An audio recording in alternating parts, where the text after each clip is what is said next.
We can get started now.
Mayor, it is 7:03 and we are live. Thank you, Ms. Taylor. Welcome everyone to the regular council meeting of February the 9th and the second week of Black History Month. Ms. Taylor. Mayor Robert Crossland. Present. Council President Joseph Solomon. Present. Council Vice President Kareem Redmond. Present. Councilmember Joanne Wazak. Here. Councilmember Greg Barnes. Here. Councilmember Danny Shidley, Here. Councilmember Emily Straub, Present. Councilmember Gopi Dokai, Here. Councilmember Edward Haba, Councilmember Michelle Lee, Present. Councilmember Kelson Nisbet. Here. Oh, Councilmember Haba is here. Mayor, you have quorum. Thank you very much, Ms. Taylor. So let's do the Pledge of Allegiance together, folks. I pledge allegiance The to the flag flag of the United States United States of America. To the republic for which it for which stands, it stands, one nation, under under God, God, indivisible, indivisible, with with liberty and justice for all. Thank you. Okay, are there any amendments to the agenda? I'm sorry, who was there? I didn't hear it. Can I get a motion for the agenda? So move. Okay, is there a second? Second. Sorry, Mayor, I would like to offer an amendment to the agenda for the meeting tonight. I did ask for that. What's your amendment? I was a bit late getting to it. I see. I sent an email to some folks this afternoon, I think including you. It has to do with the consent. It's the second consent agenda item on the Tanco LED conversion design and negotiation contract amendment. I would like to move that as a consent item to an action item. Colleagues, is there a second? Second. Colleagues, do you agree with this? All in favor?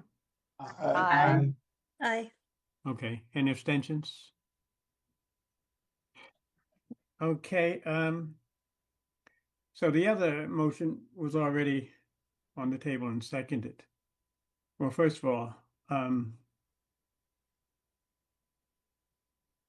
all in favor for the amended agenda? Aye. Aye. Aye. Aye. Okay. Okay, the agenda stands amended. Public comment. Right, we'll go to the attendees. If you'd like to make a public comment, please use the raised hand feature. You'll have 2 minutes to speak. Please state your name and the ward that you live in. First, we have Brian Banks. Brian, you should be able to unmute yourself. Great. Thank you so much. Can you guys hear me okay? Yes, we can. Great. Wonderful. My name is Brian Banks. I live on 37th Avenue, represented by Emily and Danny. And really excited to be here. Thank you all so much for the time. I am here today to ask to consider increasing the budget for the Community Services Department. We're in a really unique moment in our city right now where there are certain communities that are under unprecedented threat. We have entire communities living in fear. We have entire communities that are having really severe impacts as they lose members of their family, as they lose their breadwinners in a lot of cases. And I would like to see our city respond as fulsomely as can be done. There are a lot of limitations in terms of what the city can and can't do. Based on my conversations with city staff, I know that there's a lot that we might want to see, but isn't feasible at the moment. The police are limited in some ways in terms of what they can do. Other city departments are limited in some ways in terms of what they can do. But my understanding is that the Department of Community Services is uniquely positioned to provide support, especially to our most vulnerable community members right now. I'd love to see their budget expanded so they can do more to help people prepare for possible threats that are being faced. Again, especially among marginalized communities or communities that are especially at risk. And also be able to provide more effective and more robust case management support to families that have been impacted. So as we head into the very beginning of budget season, I wanted to come here and urge you all to be as thoughtful as possible in increasing the budget in the one part of the city structure that can make a difference at this moment against the threat that our community is seeing. So I'll leave it there. I think I'm just about at 2 minutes, but really want to request each of you to do your best as you go through the budget process to find ways to support that community. And based on the research I've done and the engagement I've had with city staff, really encourage kind of more complete and full support, and especially a dramatically increased budget for the dramatically increased risk, and provide that support to community services. Thank you. Next, Maggie Spicer, you should be able to unmute yourself. Hello, this is Maggie. Can you hear me? Yes, we can. Hi, thank you all so much for having me. My name is Maggie Spicer.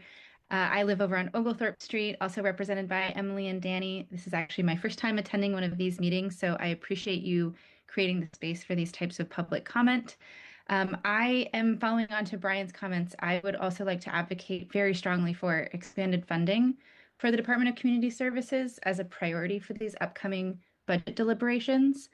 We're relatively new to Hyattsville. I feel like so many families have lived here for decades and decades, but we only moved here 4.5 years ago. And one of the things that actually motivated us to move to Hyattsville, and something we love now that we're here, is the diverse community that we live within.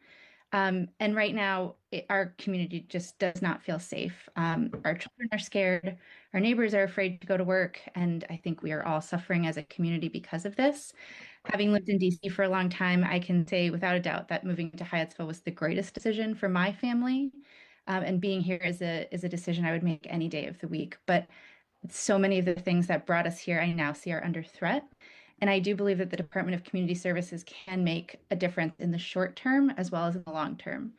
So I would love to see that department be empowered with enhanced funding to help some of these critical needs. So things like trainings and emergency preparedness, case management, and coordination with other functions that I've seen really trying to do their best, including schools and churches and legal aid. So I thank you again for creating the space for us as residents to raise concerns, raise our support for things like this. And I hope that you will consider as much funding and support for Department of Community Services as possible in this upcoming budget. Thank you. Next, Brendan Sloan, you should be able to unmute yourself. Perfect. Thank you. And good evening. I'm thirding a similar message to the two you just heard. It'll take less time. I'm on 39th Avenue in Ward 2, proud Hyattsville resident, and just really want to reiterate that everything that you all are doing, in addition to what you all are already doing, to find the money and the resources available to help families in these unprecedented times, who are experiencing incredible fear, can't leave their homes, can't send their kids to school, can't operate their businesses. Specifically on if resourcing the community service department is the right path, which I think it is. As much programs and resources as you can to help out those in need. Thank you. Appreciate you.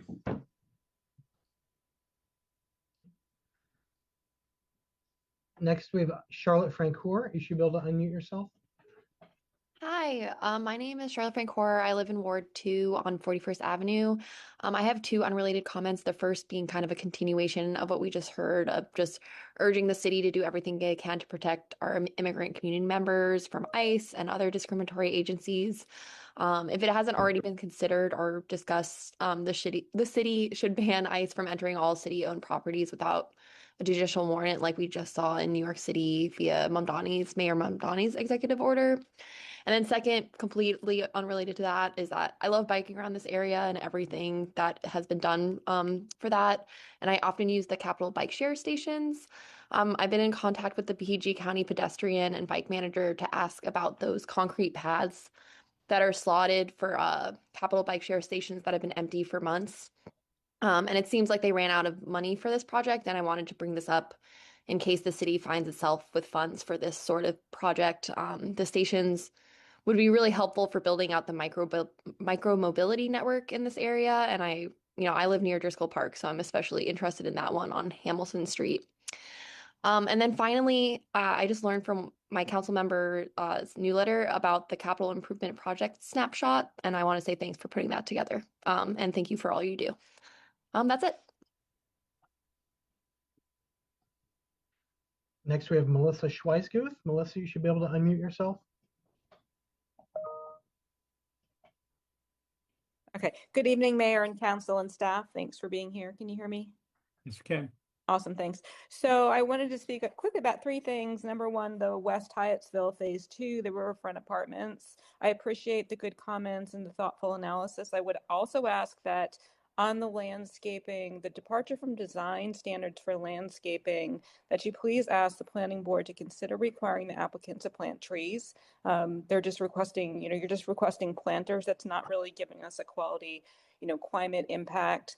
That trail where the stormwater ponds were used to be lined with trees on both sides. And the trees were all removed for the stormwater ponds. I don't know how many folks remember, but I just remember it was a real oasis along that part of the trail.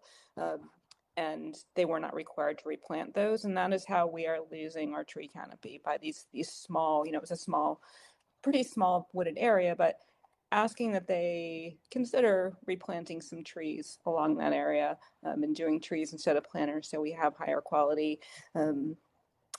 And on the strategic plan, I noticed there's no mention about safe bicycling. On page 23, there's a goal about safe pedestrian. I ask that you please incorporate bicycling in there.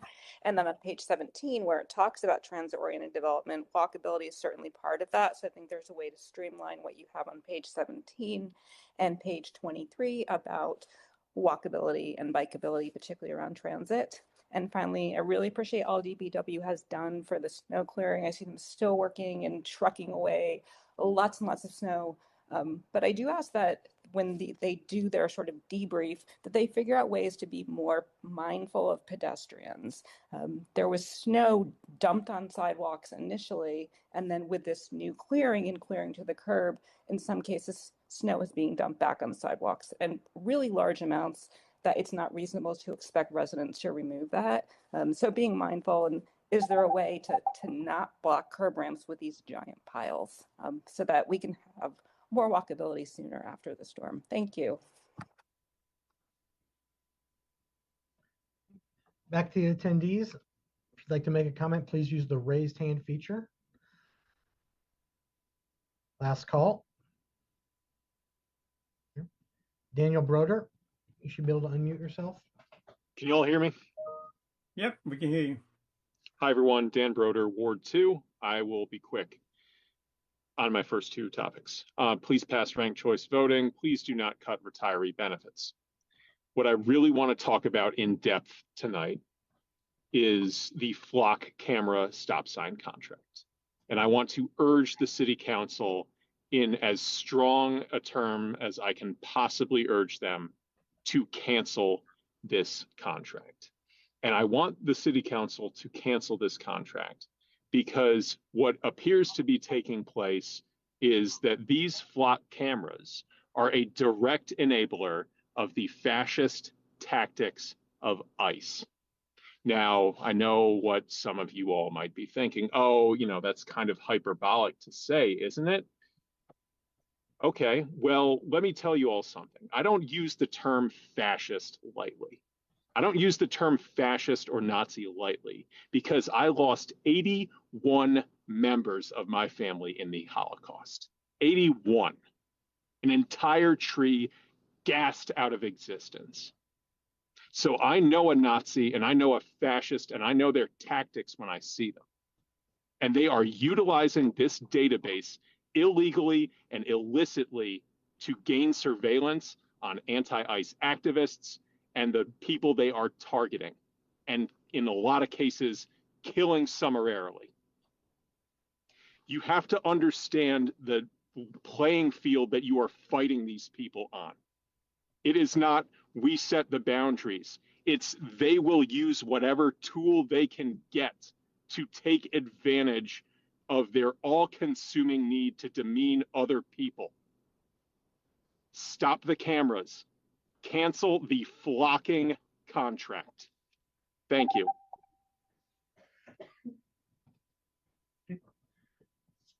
Back to the attendees. Last call. If you'd like to make a comment, please use the raised hand feature. Seeing none, that concludes public comment. Thank you, Ms. Grenadite. Ms. Douglas, your turn.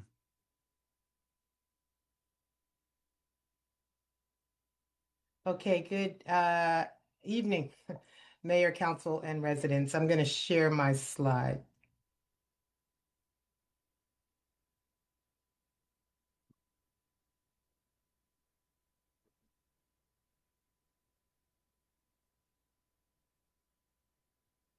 Okay. Okay. Whew. There we go. There's the agenda. Can you see that? Someone Not give me a very nod. well. Not very well. Oh, not It's a very little well. blurry. Yeah, it's a little blurry. Okay. Hold on a moment. That's really odd. Let's see. Let me move it. All right, let me stop sharing, see if I can try this again. Huh. It's blurry and I got my glasses on. Okay, let me. I think you might have on a function called Reader. Oh, there you go. Oh, there it is. That's Oh, good. can you see it now? Yep, we got it. All right, we did it. Let's see. Okay, from the beginning. Whoops. Still got it, or is it blurry? No, it's Nope. there. It's good. All right. Okay, so, okay, give me a minute. I'm just trying to start this thing from the beginning. Yep, there we go. And all right, so this is the agenda that I'll be following. This is just an overview of some of the things that have happened over the last couple of weeks. And as the mayor said, it is Black History Month. And the theme of this year's theme is honoring the 100-year legacy of Black history, culture, and achievement. So I wanted to point this out because Shakira Community Services are working on this program that will be held this Wednesday in the city building. And this is called Our Stories, Our Strength. Sounds really interesting. It's a conversation with two people, Pat Ford Neal, who's the president of the Prince George's County chapter of the Afro-American Historical and Genealogical Society, and then a longtime member, Nathaniel Miles. And they're going to provide guidance on researching and cataloging family history. A lot of us do that. A lot of us have had family members that do that. So it should be really interesting to hear from them and some lessons learned. So if you are available and free this Wednesday, please come out and join Shakira and the team. We also did an annual point in time count. This is something that the county does, and actually this is nationwide. So it's done all over the nation, but in this community, every county does this. And so we use volunteers to go out usually at midnight and up until about 3 a.m. to get an actual count of the number of unhoused people that we have in and around our city. And so I just want to highlight our 4 volunteers that did that. Of course, that's Shakira in the bottom and Renee Harris, Chloe Kaufman, and then we have Francis Manading. And so I want to just publicly thank them for going out. The good news is that Shakira's done this again. I think for all of them, it's their first time with the exception of Shakira. And it looks like there is a slight reduction in the amount of unsheltered people experiencing unsheltered homelessness in our community. Now, it's also very cold, so we don't know if that had an impact, but there were many shelters that were open over the course of this storm, this record-setting storm. Okay, and speaking of the storm, Winter Storm Fern, this was, as many of us experienced personally, very, very difficult storm. We had anywhere from 7 to 10 inches of snowfall in and around the city. We're still recovering from those effects. While we're only 3 square miles, we have 44 miles of roadway to cover in the interior of the city. We had 27 employees, staff members, emergency essential DPW staff members that worked round the clock for about 10 days straight. So they did it in 2 shifts. They slept and got right back out there and did their best to clear the roadways. Their priority was clearing the roadways. We have gotten calls, and I heard Ms. Weiskuth say some of the sidewalks were covered. We are still out there. We're working on that. We're looking at, anywhere where there may be some effects, some lingering effects. But we did want you to know that this has been a heck of an effort. I really appreciate all the people in the community that were patient with us as we did our best to get out there. Hal, Joe Buckholz, Aaron did the maintenance on all the vehicles. There was just a lot of work that they pulled together and somehow pulled off to get these streets cleared. Reggie is our emergency operations officer. Reggie, anything to add to this, or Hal? I'll let Hal go first. Thank you, Reggie. Yeah, this was a tremendous storm and different than some of the ones we've seen, even going back to Snowzilla about a decade ago. Um, we had all the snow that Tracy mentioned. In addition, we had about 3 inches of sleet and freezing rain that settled on top of the snow. So it's been a challenge, and many residents, if you've shoveled your walkways or your driveways, you know how difficult it is to break all that ice up, and we're trying to do it everywhere around the city. So thank you for your patience as we work with our crews and contractors to get as much snow removed as quickly as possible. Okay, Reggie, anything else? Yes, I would just like to add that that Prince George's County and the state of Maryland deployed emergency resources. They were depleted as well in terms of their resources and asked us for help, which we were able to offer a little bit. So we were glad that we were able to support our neighbors. We're also taking this opportunity to take the notes from everyone who offered us comments, including this evening, and we're going to get our senior staff together next week and actually go through a thorough after-action review process to be able to talk through some of the things that could be better. And then the great news that I think everybody wants to hear is that we're expecting 40-degree temperatures throughout the rest of this week, which would aid tremendously in being able to help us to break up some of the ice pack and snowpack that has actually been our nemesis for the past couple of weeks. Thank you. Thanks, Reggie, and I appreciate your involvement with the EOC. When he talks about some of the county roads and state roads, we recognize that while county was short-staffed and could not get to our roads, it was very important that we assisted and supported. So we did that as we were out clearing our roads, because they are still the roads that our community has to navigate, our residents have to navigate. Also did a lot of communication outreach, primarily through SeeClickFix. We had over 300 requests for support and service, and about 200, little over 200 for just SeeClickFix alone. During that time, we recognized that it was important to stand up a site where people could track where our plows were in real time and when they were going to get to their neighborhood. So just want to remind everyone that we did stand that site up as well. And then finally, regarding snow removal, I do want to congratulate and thank Sandra Shepard, Marcy, Sherry, and the whole community services team.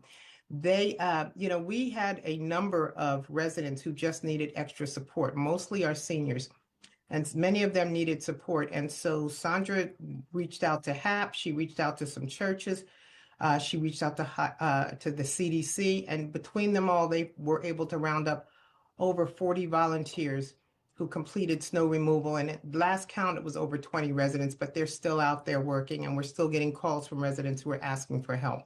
So this is important. We do have a snow shovel loan program where people who are volunteering to help their neighbors can come in, pick up shovels, but we want to expand that. And we know one of the council members put that in as an initiative. So we're going to work to see what other ways that we could expand this and get a good volunteer contingent that can assist us in the event that we ever need this kind of support again. But I do want to just thank all of the volunteers who came out to help our seniors.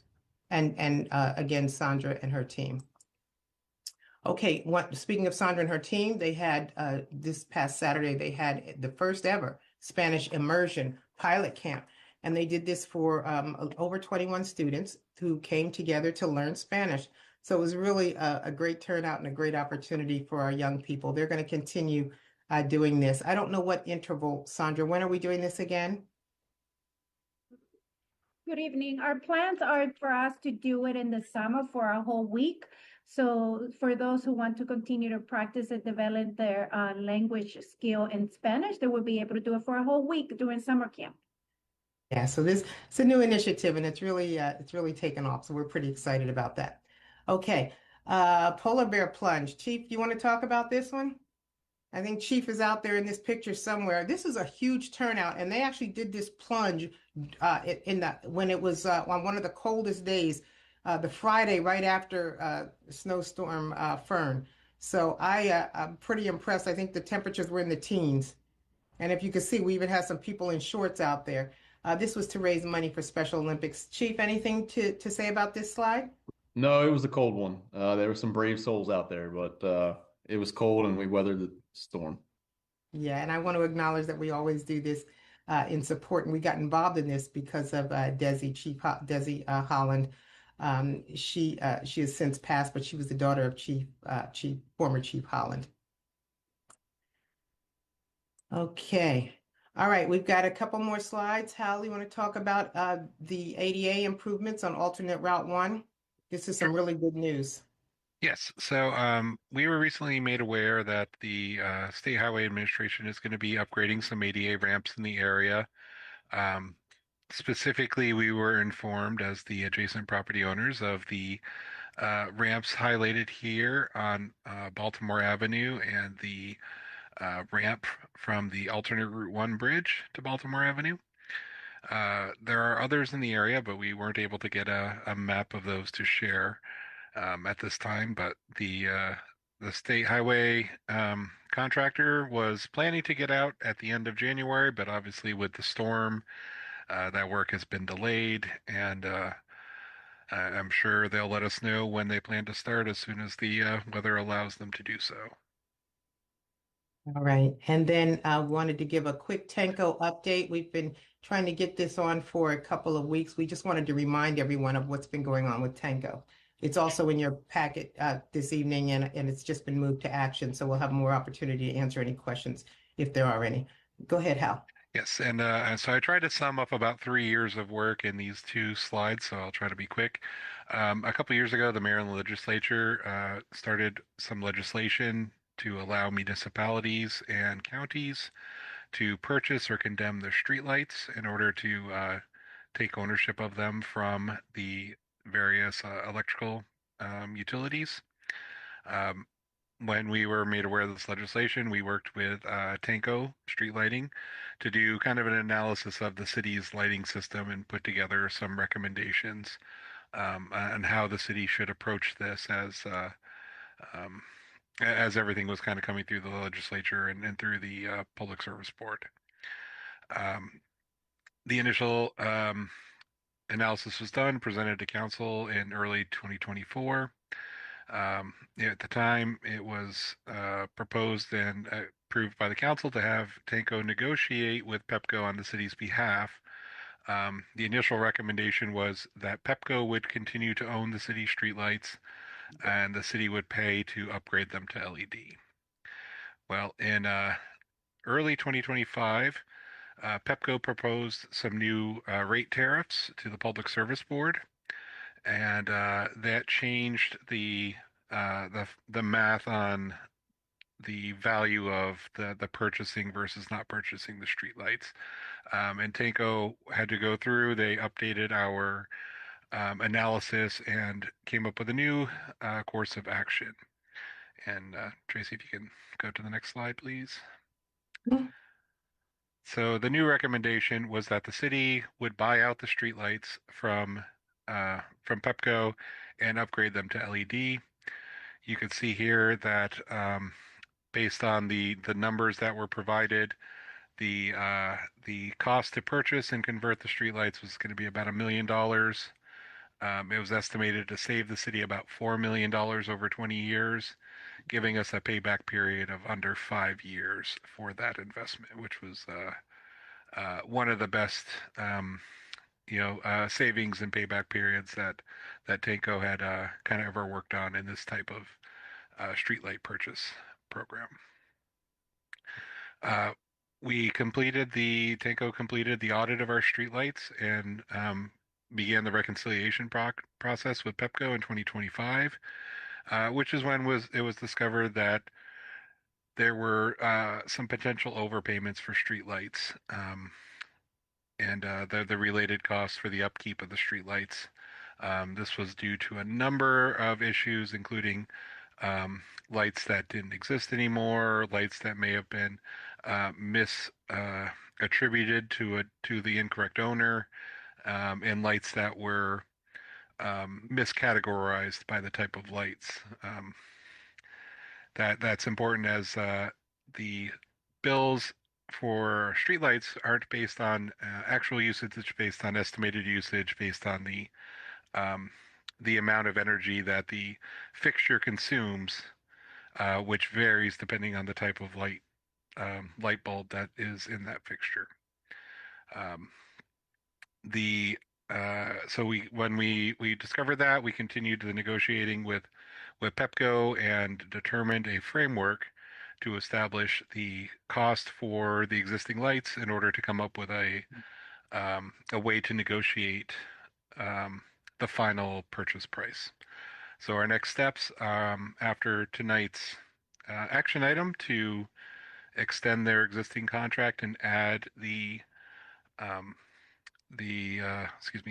scope for the negotiating of the settlement of the overpayments would be that we would send the letter of intent to purchase the streetlights to Pepco once the city attorney finishes that review, which is expected sometime this month. Tanco, the city, and Pepco would complete the negotiations and determine a final purchase price for the streetlights. We'd bring that back to the city council, finalize the purchase. Once that purchase goes through, then we would work with Tanco to develop a lighting plan, and Tanco would assist the city in soliciting a contractor to upgrade all of the city's lights to LED. So that's our 3-minute update on where we are with streetlights. Thanks, Hal. Okay, I'm going to go through some upcoming meetings, and then I'm going to let Chief address the questions about the LPR system. So just a quick snapshot. These are some of the upcoming meetings for this week as well as next week. Just a reminder, we are closed on President's Day, 16th. And then the weekly offerings, we are back to presenting our weekly classes. And some upcoming events. I'm going to highlight a few of them. The Springfield Permits meeting. That's tomorrow at 7 p.m. Business Symposium at Prince George's County Community College is also, it was Wednesday, Wednesday at 10 a.m. And let's see, I've already talked Black History Month. Blood pressure screenings is going to be this Friday from 10 to 2. And of course, we'll have another early dismissal camp. CERT meeting is the 18th, and budget work session is also the 18th in the evening. And some upcoming events. Seniors on the Go on Thursday the 19th. Narcan training is still ongoing, and we're still getting a great turnout from that. So that's on the 19th and again on the 20th. And then Care Partner Support Group and Lunch and Learn Falls Prevention Workshop.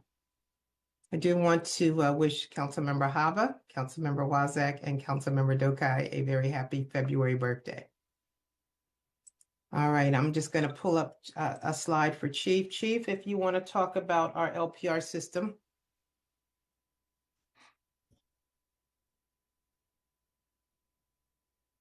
Chief, are you online? I am. I apologize. My computer froze up, so I missed whatever you said before that for the last 30 seconds or so. Oh, that's quite all right. I just said I'm tossing to you to close us out on the license plate reader system. Got it. Thank you, Tracy. All right. So as many of you know, and for those who don't, we have a flock camera system that was approved by Mayor and Council last year. It was for 24 cameras to be placed throughout the city and as part of a grant that we'd received from the Governor's Office on Crime Prevention, GOCCP. These license plate cameras are cameras that automatically collect information, including license plates from vehicles when they pass cameras. This system has a couple different purposes, one of which is what we call alerts. These are real-time immediate notifications for things such as Amber Alerts, Silver Alerts, and vehicles associated with violent crimes and stolen property. When a vehicle passes through one of these cameras, if it's entered into our NCIC database or placed on this hot list, it alerts our communication center and our officers that are authorized users on the system that there's a vehicle passing the camera that's of interest. Our particular camera system is not connected or shared with any other system or any other law enforcement agency. One of the things that's particular about Maryland is that Maryland had passed laws back before 2010. It was about 2008 when the first legislation was passed that stipulated that license plate reader technology or license plate reader data could not be shared with any other entity, and that every single query of the system must be audited. So there's a specific form that has to be filled out in order for an officer to gain information or data from our systems, from any law enforcement agency in Maryland. The second way that this information is used is an investigative tool. And so the data that is stored in our system with our particular flock system is stored for 30 days. And when that information is stored, it can be used to query later as part of an investigation. And then lastly, it's part of it. We believe that it is objective policing, and so it reduces the potential for bias by flagging vehicles based on data matches or license plate numbers rather than officer discretion or subjective observations. We are aware of some negative publicity out there related to LPRs or flock system in particular, and there are several instances that when we've called and looked into this, into these concerns, if you will, we often find that it is a result of user error, if you will, by departments when they set these systems up. There are settings in these systems that allow for information sharing. And some of these settings relate to information sharing outside of your jurisdiction and within the state for which you're located, and some for beyond those state boundaries. And that as it relates to national searches. Our system, we had a project liaison from the department work with Flock when we set the system up, and all of our settings from before any cameras were live were very explicitly determined to be turned off. Again, this information is not being shared from the Hyattsville Police Department's data from our LPR system with any other organization. We own the data. Flock cannot sell it as part of our agreement. They cannot share it. All queries that we run on this system are audited, again, in compliance with Maryland law. Again, we are also with our non-intervention clause.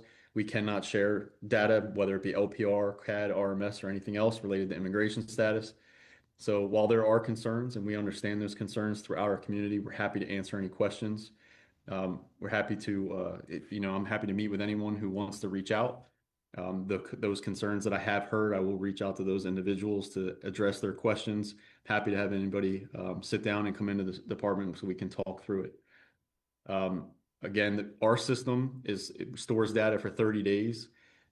Our policy, which is accessible on our website and available to the public, does say that data can be stored up for a year or up to a year, excuse me. And that is because MCAC stores data for 1 year if your LPRs are tied into the MCAC system. And so our policy is compliant and is accurate in stating that data can be stored for up to 1 year, but the Flock LPR system is only stored for 30 days here in Hyattsville. Tracy, I hope that helps. If there are any other questions from council, I'd be happy to answer. Well, let me just I'm sorry. Let me ask you a question, Chief. Are you able to tell us how the system has helped us to solve crimes? Yes, thank you. Okay, absolutely. Thank you, Mayor. So the first week the system was live, we hadn't even trained any of our users. Only our administrators had been trained and had access to the system, but we were monitoring the system, and it alerted us to a critical missing person. That as a result, one of our administrators immediately notified our communications center and relayed that information to our officers, who were able to locate the vehicle that had passed by one of these cameras and alerted us to the critical missing person. They were reported as a critical missing person from another state. We were able to confirm that it was the vehicle in question, make a traffic stop, and verify that this person was suffering from a mental health crisis, and we were able to reunite them with their family. On January 1st, I'm sure many of you are aware of a shooting that occurred off of East-West Highway, where a suspect brazenly walked into an apartment building firing shots and nearly killed a woman and a very young child, newborn baby. We were able to identify that person that same day within a few hours with the assistance of our license plate reader system. Our detectives were able to obtain a warrant for attempted murder. We were able to put that warrant into our NCIC system, which then trickles down within about 12 hours to the LPR hot list that is disseminated nationwide. And within 72 hours, the suspect vehicle entered our city and was returning to the original crime scene when the LPR system recognized that vehicle to be the suspect's vehicle, which alerted our communication center, and our dispatchers were able to relay that information to our officers on the street. And they were able to locate the vehicle, intercept the vehicle, and make an arrest on the street without any further incident. So this is a technology that is extremely helpful. It would be detrimental to our community and to public safety in Hyattsville if we were to get rid of it. And I assure you that when you have technology like this that is used responsibly from the day that you obtain it, and you set it up in accordance with your community's values, your departmental policies, and your state laws, it's an asset. But it has to be used responsibly from the first day that it becomes a tool, or you begin setting it up and working with vendors to make sure that it is set up the way that it needs to be set up for your community. There are many other success stories, and Mayor, I apologize, I don't have the statistics in front of me, but I can tell you we've recovered over 12 or 14 stolen vehicles in the short time that it's been live. We've apprehended several suspects with violent warrants for violent offenses, and recovered reunited that missing person to their family. And Mayor, if I can just add that Chief, we are fortunate that Chief had the foresight when we first purchased this system to put a project officer on that to make sure that we put all the proper safeguards in place, particularly when we know that we have a community that's traumatized. We don't want to be a part of that, and we want to make sure that we do everything we can to protect our residents. So I think that was the main reason that when we set it up, check those boxes that said, you cannot release this information outside of the city of Hyattsville. So I think that's an important piece that I am not convinced that other cities have done that. Okay, thank you. Have you concluded your report, Ms. I have. Thank you. Thank you very much. Okay, colleagues, any questions or comments? Mr. Haber. Thank you, Mayor. Thank you, Mr. Nicholson, for that. And thank you, Chief. I'm going to follow up on the flood camera system. I think the news article we saw was mentioning some type of programming that's happened. So it looks like the agency was under the impression that it was locked, but for some reason, it was being unlocked to give access to other people. I wanted to know, as the Hyattsville program goes, how do we control that, and what is our policy in terms of checking whether it is enabled to be shared with other people who are using the system, or just locked down to Hyattsville? So, Councilmember Haba, thank you for your question. Our system is completely locked down to just Hyattsville, and not any Hyattsville Police Department employee can access the data and run a query. An end user like a patrol officer that works the street, they have a very low level of access. Basically, all they can receive, they can't run any queries. They only receive alerts. So if a vehicle that was stolen in a carjacking or a missing person, if something that's in the hot list drives past the camera, a notification goes out. That goes to our communication center and to any end user that's logged in that has access to that. So that would be like your officer level access. Then our dispatchers have another level of access where they can run queries. And then there's administrators. There's only 3 of us in the department that have been through the administrator training and have administrative rights to make changes to those settings. Those settings from day one before any camera went live were established, reviewed, and ensured to be in line with our policies, and both our departmental policies, our non-intervention clause, and our state laws in accordance with Maryland Coordination Analysis Center policies as well. The toggles that we're talking about, I've reached out to other departments that have reported issues, and I'm going to be very careful here not to talk about other departments or other police chiefs or other elected officials, but in reaching out to them, when we hear these stories, I've seen instances where departments they did not follow through on their due diligence, in ensuring that settings were set properly before their system went live. They were hands off and they let the vendor program their system. And at the end of the day, these technologies are created to improve efficiency as it relates to public safety, investigations, being proactive and identifying felony vehicles, vehicles associated with violent offenders that have active warrants. It's not associated with criminal history. It's only associated with active warrants or missing persons, things that are actively in the NCIC hot list. And those departments were hands off. And in my opinion, a little bit reckless, and have put the rest of law enforcement that is looking into these things and using them responsibly in the position we're in. And when they find these things and they realize it a year or two down the road after the system's been live, and every single query since the time they've been live hits every single server that has its settings set to allow for those queries, you have no way of telling how many queries you've had against your data and what queries were targeted for your data and what were just national broad queries. For example, if there are 100 police departments in the nation right now that have their national search settings activated, and one of our detectives is investigating a homicide or a sexual assault, and they have a suspect's tag number and they query that tag number, it would query every LPR server on the system in the entire nation. And so those 100 police departments that have their settings turned to national search, they would all, in their records, show a query from across the nation. So imagine how many queries occur nationwide on a daily basis. And those police departments that have their settings turned on after 2 years of having that setting turned on would have thousands of queries. And then the police chief determines, let's check our system and make sure it was set up appropriately, and realize that 2 years worth of queries have hit their server. And now they're in a position where they could come forward and say, we didn't set our system up correctly. Or they can say, Flock was allowing these searches on our server and didn't even tell us about it. This is no different than you going and getting a new smartphone for the first time, and 2 years later finding out that your entire family's seen every photo in your photo cache on your phone, and blaming Verizon or T-Mobile because they didn't tell you that your pictures were being shared with everyone on your plan.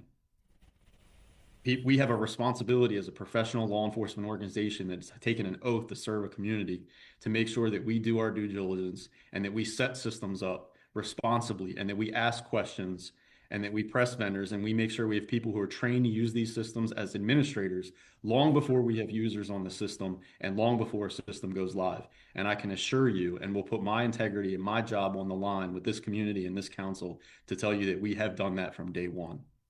And I'm happy to run any audit this council directs and provide those results to this body. Thank you, Chief. And that was going to be my follow-up question. I'm assuming that there is some type of quality control happening here, or quality assurance. If so, what is the frequency of that assurance? How often are you reviewing the log of activities to make sure that the setting is still the same as we planned, and nothing has changed in those settings? Sure. So under Maryland law, every single query is required to be audited. So in order for any query to be run on our system, only certain users that have been trained how to handle a query can do that. And in order to do that, they have to have a form. We have an electronic form that was created by our staff that has to be filled out by both our internal staff and external agencies if they want to request data. For example, if Prince George's County Police is investigating a homicide or carjacking, and they want to see if the suspect vehicle or the victim's vehicle that was taken came through our city, as part of their investigation, they're going to run that query. They're going to fill out that form. Our staff are going to receive the form, review it, verify it, cross-reference that case number to ensure that it is a legitimate request. They're going to run the query and provide the details. So that's not the audit itself, but because every single query is required to have an audit, we collect all that information and verify it up front.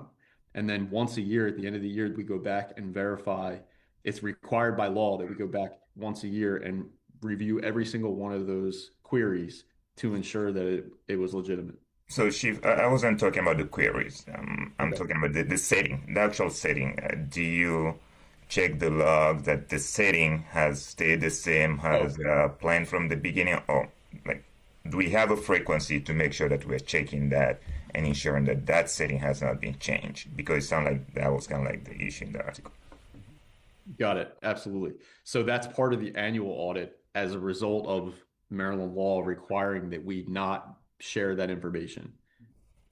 And one additional thing, in my research, as a result of some of these concerns that have come up, I've spoken to Flock, I've spoken to the representatives, we've had meetings, and we're going to have additional meetings, because what I've learned is that as a result of a law that is similar in nature in California, they're in California, they're allowed to share LPR data, agency to agency,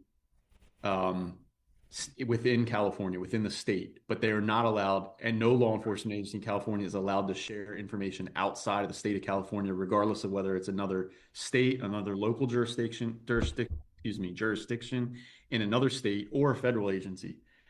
As a result of that, Flock took these steps in March. They learned this in March of 2025, and they did a system.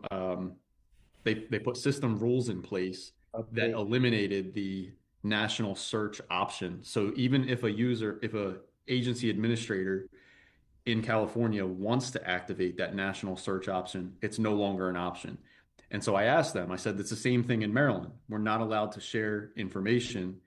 If we're going to share information, it has to be through a specific request. So why don't you deactivate that option and put system rules in place in Maryland so that there can't be an accident and an agency can't overlook that in their setup process? Because my concern is not just for Hyattsville. My concern is for protecting data across our profession, across our region and our state and beyond.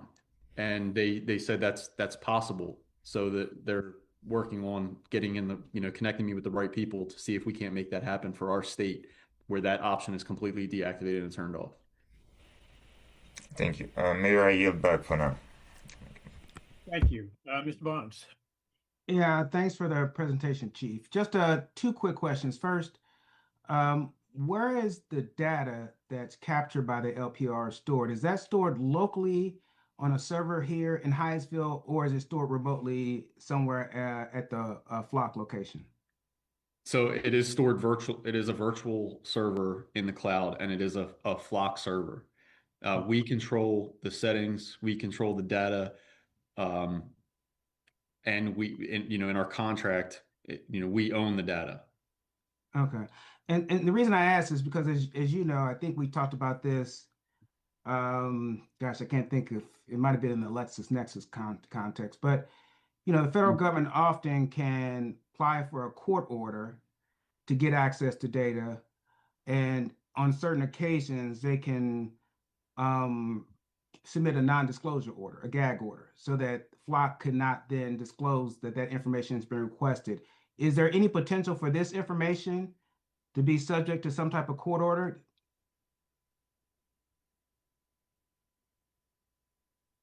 So if it's criminal in nature, then absolutely there's nothing that anyone could do to stop that for a court order. But again, it would have to be criminal in nature for someone to try to do that.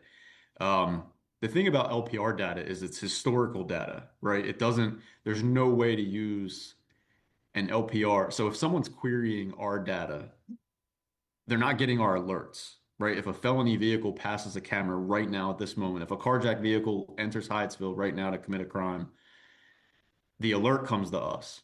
If someone else was trying to get a hold of our data, they would be looking for historical data. And historical data is not going to tell you where someone is right now at this moment. And so if you're going to go through the trouble if you're trying to find someone, if you're going to go through the trouble of getting a court order for historical data, a court order will give you the ability to track a phone in real time. So you would use, if you have the PC to get a court order, you're better off going after the person's phone to investigate their location or their whereabouts. Okay, thanks. Historical data at that point is kind of moot. Yeah, thanks a lot. And just one quick final question. So in terms of the retention period, I know it's a 30-day window. Can you just talk a little bit about why that's necessary versus maybe a shorter 15-day window for data retention? Yeah, so if you have a case of a missing person or you have a crime that occurs, there's times where a vehicle is stolen or it's just a stolen vehicle today, or maybe even a jump in at the 7-Eleven and your vehicle disappears, but 3 weeks later that vehicle is now used in a robbery or a homicide and the suspects had it for 2 or 3 weeks. You're gonna want that historical data to try to investigate the whereabouts of where those suspects were and using the vehicle over the last couple of weeks. The other thing is we've recognized that as it relates to audits, once you delete the data, it's a hard delete after 30 days. And so that's Flock's policy. They don't keep anything in any jurisdiction over 30 days. Maryland actually keeps the data at if your LPRs are connected to MCAC servers, that data is kept for 1 year. But one of the things we've run into just recently is from 2025. Now we have not had LPRs for the entire year, but as a result of the data being deleted every 30 days, when we went to run our audits for 2025, because the data was gone, anything over 30 days was gone. It was no way for us to tell how many. One of the audit questions from the state is how many reads did you have, right? How many tag reads did you have, which is different than how many queries did you have. We couldn't tell them because the data deleted after 30 days. But Maryland maintains their data for a year, so they have theirs. And so keeping the data is not just about the investigative piece of it, it's also about the audits that go along with it. Okay. All right, thanks a lot. Appreciate it. Yes, sir. Okay, Mr. Redmond. I clicked hand when I meant audio. Thank you. A couple of questions, just I think to help I should preface this with I see the benefit to the community of having this technology. Nothing has changed my mind yet about that from what you're sharing. One, have we seen any cases? I think California is one case, that article that has circulated, you've explained. But I think a more helpful comparison would be what's happened in our state, because we would all be under the same law. Has there been a case in Maryland, in any research you've done, where data has been breached or Flock has done something that we wouldn't approve of, so to speak? Councilmember, I sincerely appreciate the question. I am personally not available. I'm not personally aware of any data breach. Now, I'm not going to sit here and tell you that there's never been a time in the 20 years that LPRs have existed that one bad apple officer in a police department didn't misuse the information or didn't run a query that they shouldn't have run. If I was a betting man, I'd probably guarantee that one time, if you went and contacted MCAC, because they're the ones who have maintained this data up until the legislation changed last year, allowing agencies to have their own data. I'm not aware of any at all, not in Maryland. And the stories that we're seeing, again, I reach out and everything I'm aware of at this point is user error as it relates to organizations setting this stuff up and not being hands-on, not managing it appropriately from the beginning. That tracks with what research I've managed to get in today since we started talking about this. But the second question is, we're governed by an awful lot of policies, laws, which I think is a good thing and should build or elicit some trust from the community about how we're treating data of this nature. Could a private entity buy this same technology? And if so, what would compel them to treat data differently or with the same level of care? It's interesting you say that. So many private entities have these cameras now, malls, shopping centers, and any of these entities can purchase these cameras. Now they won't have access to the hot list, so they won't get alerts for stolen cars and those kind of things, but they are tracking, vehicle movements. And so if they have vehicle they know comes into the store and commits shoplifting, they can be alerted that that vehicle comes back again. There is absolutely no oversight for the use of these by private entities like there is for law enforcement. All the audits I'm telling you about, the queries, every query must be audited. There's no oversight whatsoever. Maryland law only applies to the use of LPRs and the storage of LPR data by law enforcement agencies, not private entities. Okay, okay. I'm just trying to get a picture of how we're treating it versus how somebody else who may not care would treat it. And it sounds like I'd rather a government body have it at this point than somebody else. But that's helpful. Again, if it were my loved one missing or my vehicle stolen or anything like that that would impact me or someone in my community or that I cared about, I would certainly want every available technology and tool that is, out there to help resolve that issue. So thank you for the explanation. I'm still with it for now until there's something else compelling me to say otherwise. So thank you. Absolutely. And one of the things that our staff are working on now and have been for a few weeks now is a web page on our website dedicated to information about automatic license plate readers and how they work, how the data is secured, some FAQs, frequently asked questions that we hear so that folks can go there as a resource to find information about our program, copies of our policy. We'll have MCAC policy up there. We want to be as transparent as we can about this system. Again, this is a tool that you all have entrusted us with. The governor's office is funded for us to be able to better, more efficiently, and more effectively serve, react to crime, and also preemptively respond to crime proactively. I can't tell you how many stolen vehicles and have come to the city that our officers in our communication center are alerted to when they come here. Our officers catch up to them, try to stop them, activate their lights to initiate a traffic stop, and they flee.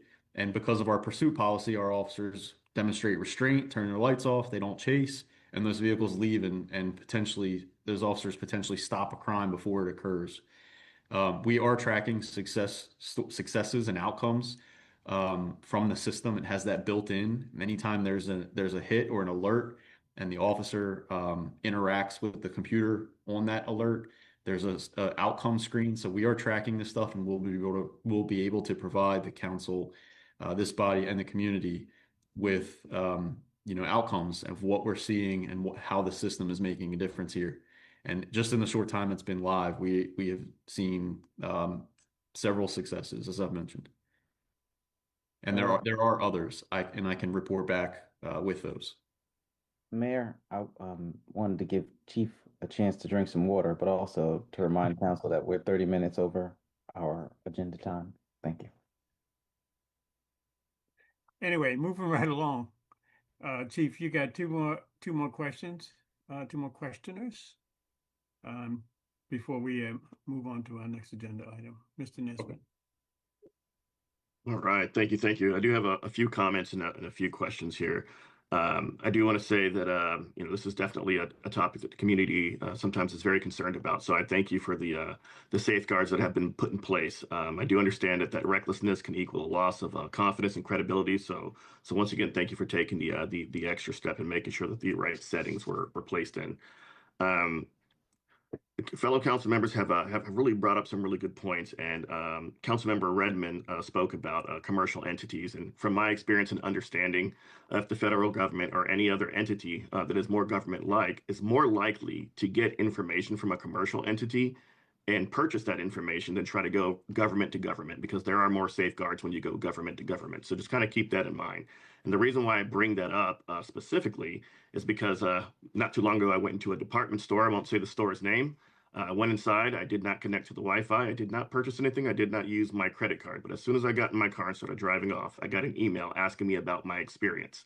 So I had to do a lot of research to figure out what type of technology is being used to track individuals. So yes, if you have a smartphone, if you have Bluetooth capability, there are opportunities for phones to connect with one another without your permission. If you have an iPhone and your iPhone is turned off, your iPhone pings against another iPhone and it connects through their internet. even with the iPhones being off. So there's a lot of technology that exists today. And if there is an entity that wants to find you and they have the resources to do so, especially if there's a commercial entity that has it, then just keep that in mind when we're looking into some of these solutions. So I get it; it's a little bit scary. There's some concerns, but the commercial solutions that are out there right now that we use every single day are far more terrifying. And I just want to just put that out there. Ring doorbell, for example. I saw the Super Bowl commercial, and they put the artificial intelligence technology in, where all the Ring cameras can connect together and look for, I guess, a lost dog is the case. So there are other solutions that are out there that can bypass any type of council discussion. So as we continue to modernize, just keep that in mind. Councilmember Hava brought up a good point as well, and I'm not sure if I got the answer to that. So I guess I'll ask the question a little bit differently. And my question is, the system settings and the rules, typically that's reserved for like an administrator. Is there a way to determine whether or not that administrator has changed the settings?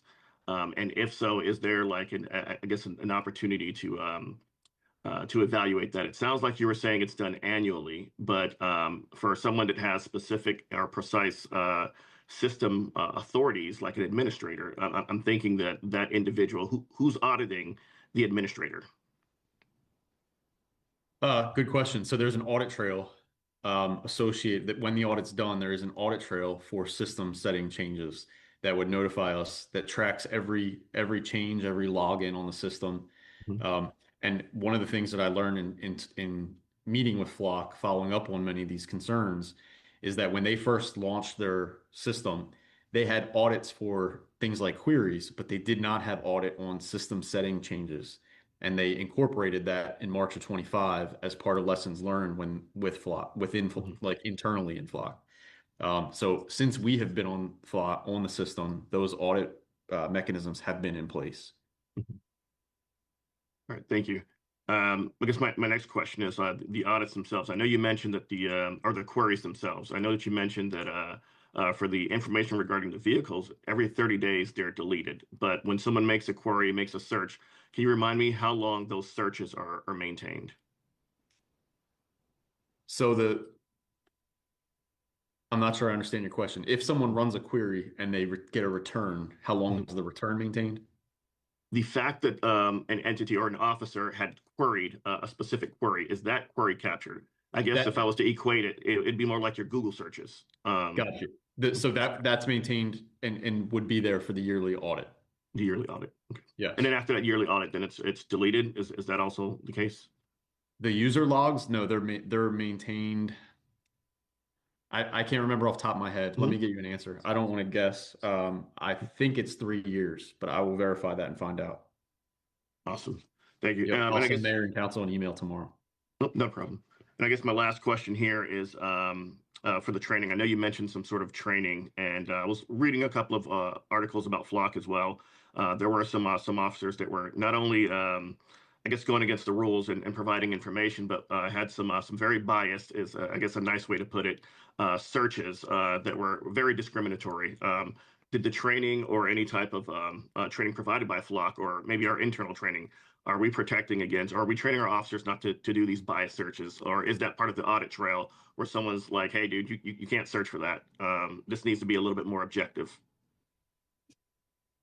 I'm not sure what you mean by that. Okay.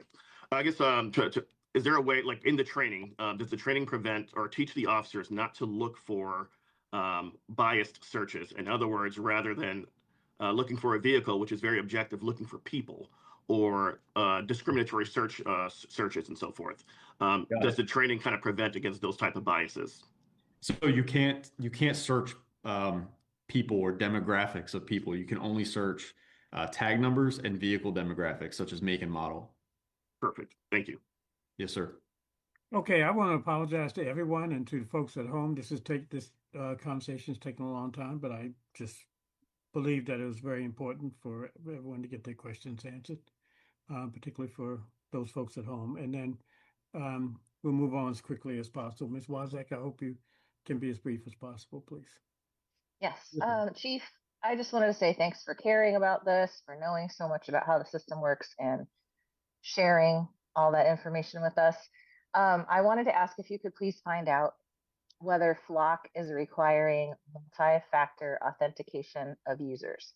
And I was asking that because, like Kareem, I did some research today and I saw some coverage that said officers' Flock usernames and passwords had been stolen and shared or sold and then abused by people who wanted to gain access to the law enforcement only area of Flock. And I just wanted to ask if you could please figure out if they are, using the cybersecurity best practice of requiring multi-factor authentication. I can answer that question right now. They do. When you log in with your username and password, you get a text message to your phone that you used to set up your original account. You get that code and then you can log in. Okay, thank you very much. Yes, ma'am. Okay, Ms. Wozak, I think you had the last question before we moved on. But I see Mr. Hubbard. Somebody put up his hand. It's gonna be brief. Chief, I know you said that the system setting is audited annually. Is there a way for us to do that a little bit more frequently than waiting a whole year? Because my fear is if you have some ill-intended intention person, they can go there and do that. And if we only do it once a year, by the time we catch that, damage will be done. So is there a way to conduct that system setting, to review the system setting on a more frequent basis rather than waiting for a whole year? So that's... Absolutely. I will go ahead, Mayor, if I may. Yes, go ahead. I will update our policy to reflect that be done quarterly. And additionally, I just want to add that if there aren't any other questions, I just want to add that if I became aware of the fact that any vendor, this vendor or any other was allowing access to our data or there was a data breach, I would notify this body immediately. I would shut down the system and investigate how that occurred. And if there was, if I found that there was intent, that it was not a accidental breach, I would absolutely cancel the contract immediately. Not to say that I wouldn't cancel it if it was accidental, but I'm just saying if it was not accidental, this body would be notified. We would shut the system down, and we would cancel the contract. Absolutely no question about it. Okay, thank you very much, Chief. Put you to the ringer. Okay, we have a presentation.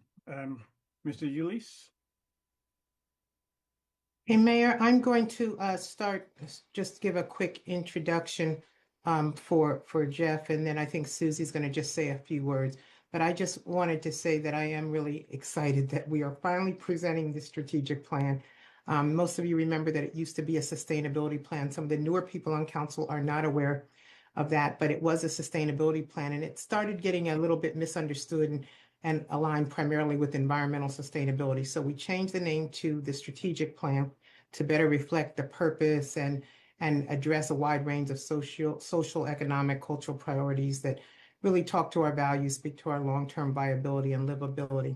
So I do want to just acknowledge this great team because this has been a long time coming of Jeff Ulysse, the director, and Chloe Kaufman, who is the city planner, Danny Mears, who's assistant planner, and then our strategic advisor, Susie Ludlow, who's been working with them.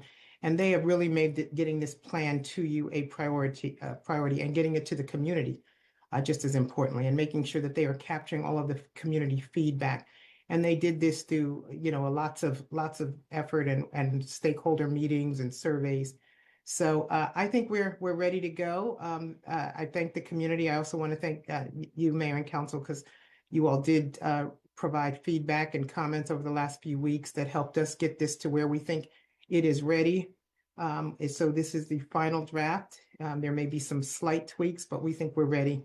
And we'll use this as a document to help prioritize our budget, identify what your priorities are in terms of the budget. And we will also do our best to make sure we have a dashboard set up so that we can monitor status to make sure that we're implementing the plan as presented and as approved. So I just wanted to say that, and then I'm going to just turn it over to Susie in case she has any remarks But once again, we've just had this tremendous team that you're going to hear from tonight that have been really working hard on this plan. Thank you, Tracy. Yes, I've had a great pleasure working with Jeff, Chloe, and Danny on taking work that had been done over several years and synthesizing the expertise and vision of the community and of the council members into what I think it's actually a really nice document. I've seen a lot of strategic plans. This one actually seems usable and easy to read. In a city government like Hyattsville, the most important responsibility of the mayor and council is to set the city's policy and goals and objectives. Once these are established, then the city administrator proposes a budget and an implementation plan based on best practices, staff availability, cost. A budget is then adopted. The city administrator oversees the staff to implement the goals over time. And in addition to the work that the staff does, there's much of this work is done in partnership with other agencies and with nonprofit organizations, often funded by grants. So we have an entire document that helps us give direction to staff on where to work. And also it's a wonderful document when we're applying for grants because it shows that the community is behind these things. So this plan covers a period of 5 years, 2026 to 2031. It has an implementation plan. More specific work tasks will be presented as part of the budget. And I think, one of the real essential points about government transparency is to show a budget that's tied to a strategic plan.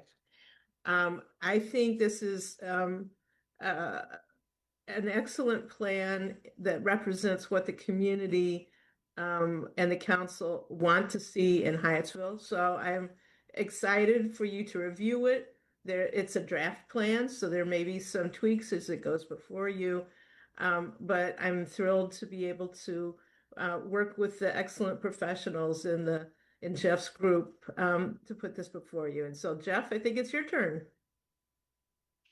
Thank you, Susie. Thank you, Tracy. And good evening to council, mayor and council, and the community. And as everyone has eloquently stated already, this is your proposed strategic plan.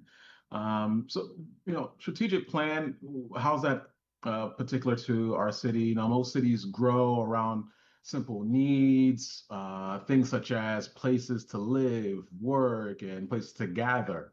Also, systems that kind of worked well for the time, but over the years, our community essentially has continued to evolve. But many of our processes that we rely on an everyday basis have not necessarily kept up with the place and how people live, work, and do business today.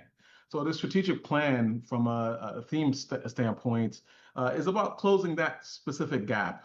It's about moving our community forward, modernizing how the city operates so it can better serve residents, businesses, and visitors now and in the future. That means, for the most part, clearer processes, smarter tools, and a city government that is more responsive, efficient, and aligned with the needs of a growing and dynamic community. So at its core, this plan is not just about change, it's also about progress with some level of purpose.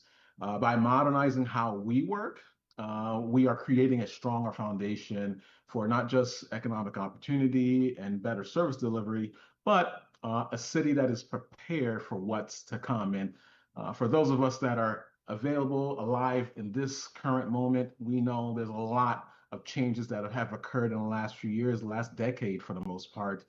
So we want to prepare ourselves as we move forward. Without further ado, we'll pass it on to Chloe, who's going to talk about kind of the first few pages of our plan, the city profile, as well as some of the demographic information that has helped inform us on some of the goals and strategies that we're proposing in this plan. Yeah, thank you, Jeff. I'm happy to be here. Before we dive into any plan on a granular level, especially one that delineates a path for moving forward into the future, it's important to have a base understanding of where our city is at now. So, like Jeff said, I'll briefly discuss some of the demographic data that we have listed here and gathered from the 2020 census. And this data has both influenced and informed the creation of the city's values and vision for the future that is delineated in this plan. So our small but mighty city is around 2.7 square miles and home to around 21,000 people. And the city stunningly has about 5.6 miles of trails that we all love and use that connects us to our parks and commercial corridors. And we have an extremely diverse community with a higher percentage of Hispanic or Latinx people than the county. And we're also proud to represent people from an abundance of different racial backgrounds as well. Our median household income is around $85,000, which is a little lower than the county's, which sits at around $100,000 as of 2020. And lastly, the median age for our community is around 33. This valuable data offers some insight as to where the city is now, but is in of itself insufficient to make any concrete deductions. What's needed are conversations with the community, staff, and council, which we've done over the past 4 years, and obviously other relevant stakeholders as well. And all of that data was used to supplement this demographic data that we gathered from the census. And I will pass it on to Danny to talk more about that process. Okay, so the planning process and the vision and values that went into creating this plan. So over the course of the planning process, we worked to quantify both the plan and the city as a whole into a short terminology. So after reviewing with multiple rounds of stakeholder engagements, along with discussions with you, the city council, as well as city staff and city leadership, we developed this vision statement that you can see here shown on the left. To go along with that, we also identified 6 core values that our strategic plan embodies. These values align with the strategic paths that we will go through later. So keep note of these symbols next to each of the values that we've laid out. You'll be able to see these symbols throughout the document, and they're helpful as they define and communicate the impacts of the pathways that we'll go through in the future. But the values that we developed were livability, inclusivity, prosperity, connectivity, accessibility, and sustainability. So the planning process, the community engagement that went into this plan. So this process started all the way back in 2022 with engagement that included in-person community input sessions as well as virtual community input sessions. There was an online survey as well as 60 stakeholder interviews that generated more than 50 hours of recorded interviews that we had gone through and combed out the results for. So with that reached over 300 different inputs that contributed to this plan. And you can see sort of an overview of the results of what the inputs went in there. These inputs shape both the structure and the content of the plan. And then the word cloud on the right of the screen highlights the key themes that emerged from this stakeholder engagement. Okay, so the structure of the plan. So the plan is organized using a sort of 3-tiered structure, with paths being the largest. So the paths come first and they set the broader themes that organize the plans. Underneath the paths are goals. These goals define the outcomes that the city aims to achieve with this strategic plan. And then beneath each of those goals are sub-strategies that follow and outline specific steps that the city will take to achieve those goals. So you'll see on the right of the screen, you'll see the 7 strategic paths that we have laid out that we will go through now. So I'll kick it back over to Chloe to go over the first one. Yeah, our first pathway is titled Safe and Inviting City. And as Danny said earlier, the values and their associated symbols are actually represented in each of the pathways. It was really important for us to ensure that our values rang through in the pathways, and we knew the goals that we wanted to prioritize and the vision that we wanted to engender in ensuring that our values were associated with each pathway. In this case, for Safe and Inviting City, the values that we thought were most closely related to the goals of this pathway are livability, prosperity, and accessibility. And ultimately, this pathway provides a road path for the modernization of all public safety systems within the city. So think the CERT team that we have, the police force, and other public safety systems, and includes enhancement of emergency preparedness and the strengthening of community confidence. There are a myriad of manners that touch on the built environment, preparedness training, and collaboration as well. Okay, so our second path to success is growing and thriving economy. What we set out for this goal is for this path is to identify a set of goals that helps create a community-centered community that breeds entrepreneurship, business development, workforce development, and creates a vibrant community filled with corridors that help to catch up to Hyattsville's evolving economic landscape. The core values that we wanted to highlight in here were livability, prosperity, and connectivity. Next, we have excellence in municipal services. We really wanted this pathway to demonstrate that without excellence in the services that cities provide, we are doing a disservice to our community. Some of the main values that are related to this pathway are prosperity, connectivity, accessibility, and sustainability. And we wanted those values to be represented in all the ways that we, as the city, are providing services to our community. And it just generally speaks to creating an increasingly responsive and transparent government to support the community and the city's workforce for enhanced and efficient operations. The next pathway is housing and livable neighborhoods. And sort of the impetus behind this pathway was to create neighborhoods that were accessible to our community with diverse housing types and expanded home ownership opportunities and affordable, but also creating a welcoming and appealing neighborhood that everyone wants to live, thrive, and grow in. So the sort of values that went along with this path were livability, inclusivity, connectivity, and accessibility.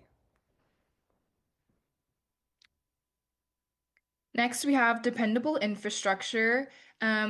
Us, along with the community and staff, identified that in order to feel safe in a specific place or within the city in Hyattsville generally, it's important that our infrastructure acts as the base for people to utilize and feel great in their community. In its entirety, it aims to improve public facilities, improve transit networks, and also provides a roadmap for proactive solutions to meet any issues that arise and to meet current and future community needs. Its values that are associated with it are livability, connectivity, accessibility, and finally, sustainability. The next path is sustainable natural environment. This kind of goes back to one of the core values from our old sustainability plans of sustainability. And this really goes along the ideas of protecting environmental resources that the city has, encouraging sustainability across all aspects of the community, businesses, households, city operations, and really creating a city that can withstand long-term environmental changes and support health and resilience. This goes along the lines of livability, inclusivity, and of course, sustainability. And lastly, we have community character. This this pathway speaks to livability, inclusivity, connectivity, and accessibility. Generally, we want to prioritize civic engagement and to ensure that the community is represented in the government, and we want to ensure that partnerships can be built both within the city workforce and within our community members as well.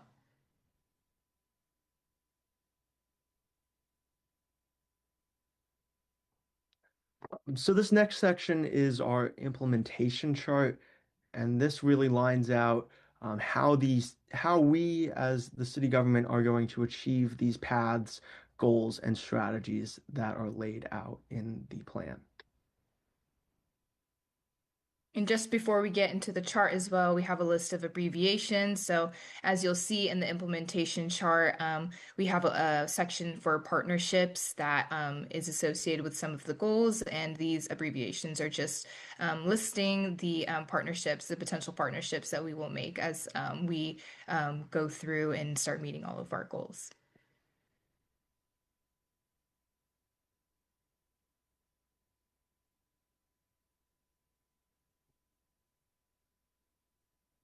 So just to walk us through the implementation chart right here, you can see in the first column we have the goal that each talks about. Then the next column is the strategies underneath these goals. And then we've gone through and we've assigned either responsible departments or departments. And what was really important to us in creating this plan was that we didn't want this to be sort of a siloed document where just departments were assigned to do their things. In actuality, the city's government is very interconnected, and departments work with each other all the time to accomplish positive things for our community. So it was important to recognize how the different city departments interact with each other. We've also laid out a community partners section because a lot of times the city is not able to do everything themselves. So identifying who we need to partner with in order to get the outcome that we desire was an important thing that we want to lay out. Then on the far right, you'll see a targeted completion year. Some of the goals are ongoing, while others have specific timeframes associated with them. And as we move through the implementation chart, and especially as we think about budgeting season as well, our hope is that this document will be utilized as a baseline for a budget going forward, so we can begin to prioritize which goals are going to be striven for first.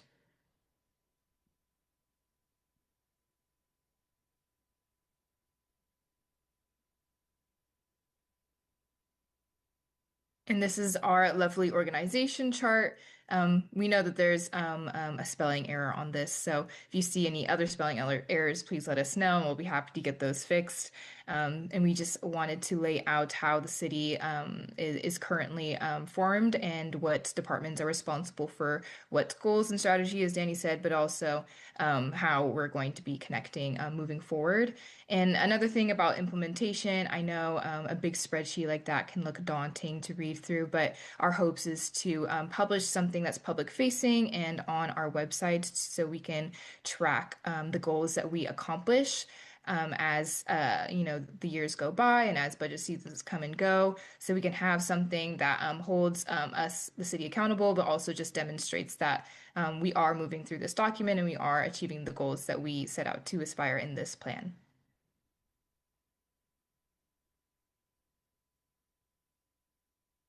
All right, so I believe that is our plan before you. Tonight, our goal is to, or essentially our goal was to present the plan to the general public. Next steps is to bring this back before the council takes an action to adopt this plan. During that period of time, our goal is also to post the plan on Hello Hyattsville, our community digital virtual discussion board, where we will field any comments and feedback from the plan before you. However, our plan is to bring this before, again, the council for adoption at a upcoming council meeting. But in the meantime, we're giving the public an opportunity to express any comments. We did hear a few comments earlier this evening, and we'll take that into account. And we are open to hearing all the feedback that's available there. Ideally, we hope that we were able to capture all of the concerns, all of the, I would say, points that impact our city, that make our city who they are, and exactly the vision that the city is looking for in the future, that we're able to establish a pathway to get us there. So before you is our plan, and we thank you for your attention to the creation of this plan, but all the work that departments, leadership, council, and my team, of course, Chloe, Susie, Danny, and also Tracy, and those who came before us that put together this plan. So we're extremely happy that this document is turning the corner towards the finish line. But again, I know there's still a few last steps for us to complete, but for the most part, we are extremely happy with what we produced here today. And again, open to hearing any comments or questions. Thank you. Can you stop sharing, please?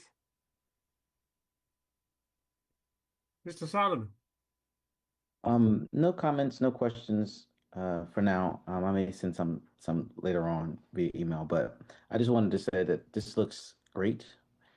And I also think you guys did a great job on the content. This is you guys are a relatively new team in the city of Hyattsville, but I appreciate the synergy that I can see with you guys working together and the work product that it produced. So, you know, and I know picking up from where someone else left off and trying to fill in their vision is often a difficult task.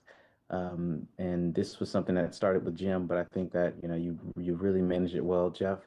And I appreciate the support that you had in Susie.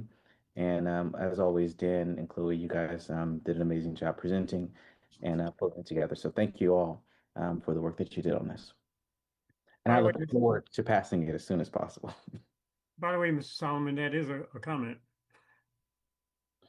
Oh, well, thank you. Just saying. Thank you. Colleagues, any other questions? Okay, seeing none. Great work, team. Thank you so much for that work. Okay, Mr. Vice President Redmond. Proclamation. Yes, sir. Proclamations. Proclamation for Black History Month. I move the Mayor and Council adopt the proclamation recognizing the month of February as Black History Month. Second. Moved and seconded. All in favor? Aye. Aye. Aye. Any opposed? Any abstentions? Seeing none, the ayes have it. Okay, Mr. Redmond. Well, should I read it? It's up to you. I choose to read it. It's so beautiful. Okay, well, read it then. We're doing it. The world's getting a proclamation. Proclamation celebrating February 2026 as Black History Month in the city of Hyattsville. The city of Hyattsville proclaims February 2026 to be Black History Month, a time for all to celebrate the achievements and lived experiences of African Americans who have shaped our nation's history. Whereas the 2026 Black History Month theme, A Century of Black History Commemorations, marks a historic milestone that reflects 100 years of national efforts to study, honor, and commemorate the history, culture, and contributions of people of African descent. And whereas this centennial celebration honors the enduring vision of Dr. Carter G. Woodson and the founders of the Association for the Study of African American Life and History, who in 1926 laid the foundation for what began as Negro History Week and later evolved into Black History Month. And whereas the United States is home to innumerable extraordinary Black Americans who have been integral in its progression and who have helped lead the nation, society, and communities through philanthropy, science, policy, law, arts and humanities, and education. And whereas the city of Hyattsville and Prince George's County, Maryland, have had a rich history of African American civic engagement, this proclamation is one pathway to honoring the legacies and achievements of generations past reckoning with centuries of injustice and confronting those injustices that still linger today. And whereas this year the city will celebrate Black History Month with the event Our Stories, Our Strength, Preserving Black History Through Genealogy with the Prince George's County Afro-American Historical and Genealogical Society on February 11, 2026 at 6:30 p.m. at the City of Hyattsville Municipal Building.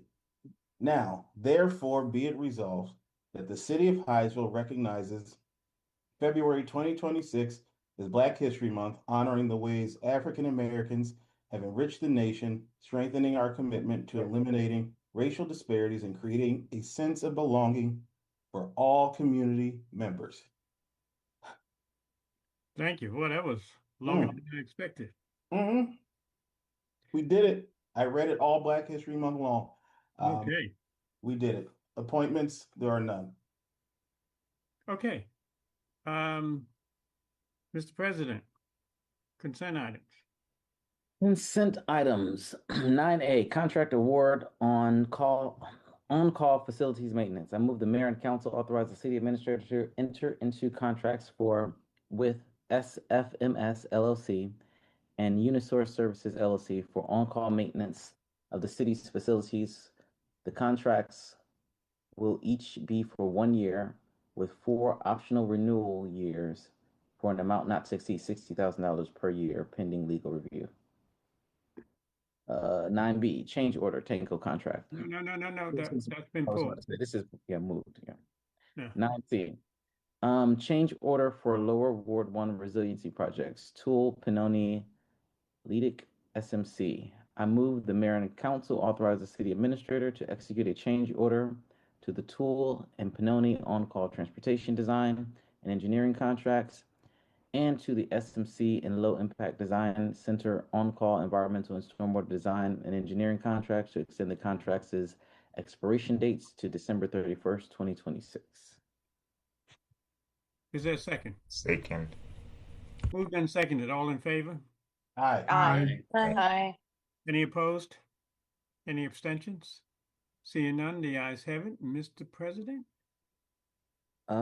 This action. Action items? You want to do the Tanco one first? Yes.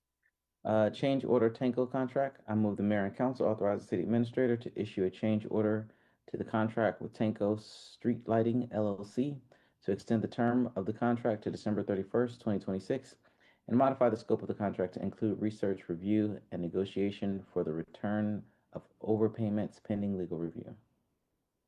Okay, this item was discussed in length. Who was the second? I did. Second. Got a second. Doing the update, but Mr. Shiver, you got more questions for this? I do have a couple more questions. I do appreciate the detail that Hal went into during the administrator update. So appreciate that. I don't think this needs to be too long, but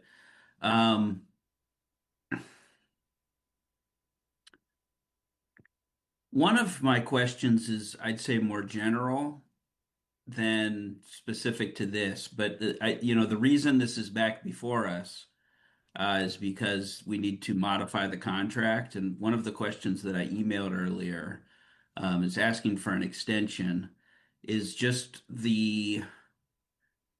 I don't understand all of the procurement regulations that the city follows well enough, but my understanding is the original contract for this would have expired at the end of 2025.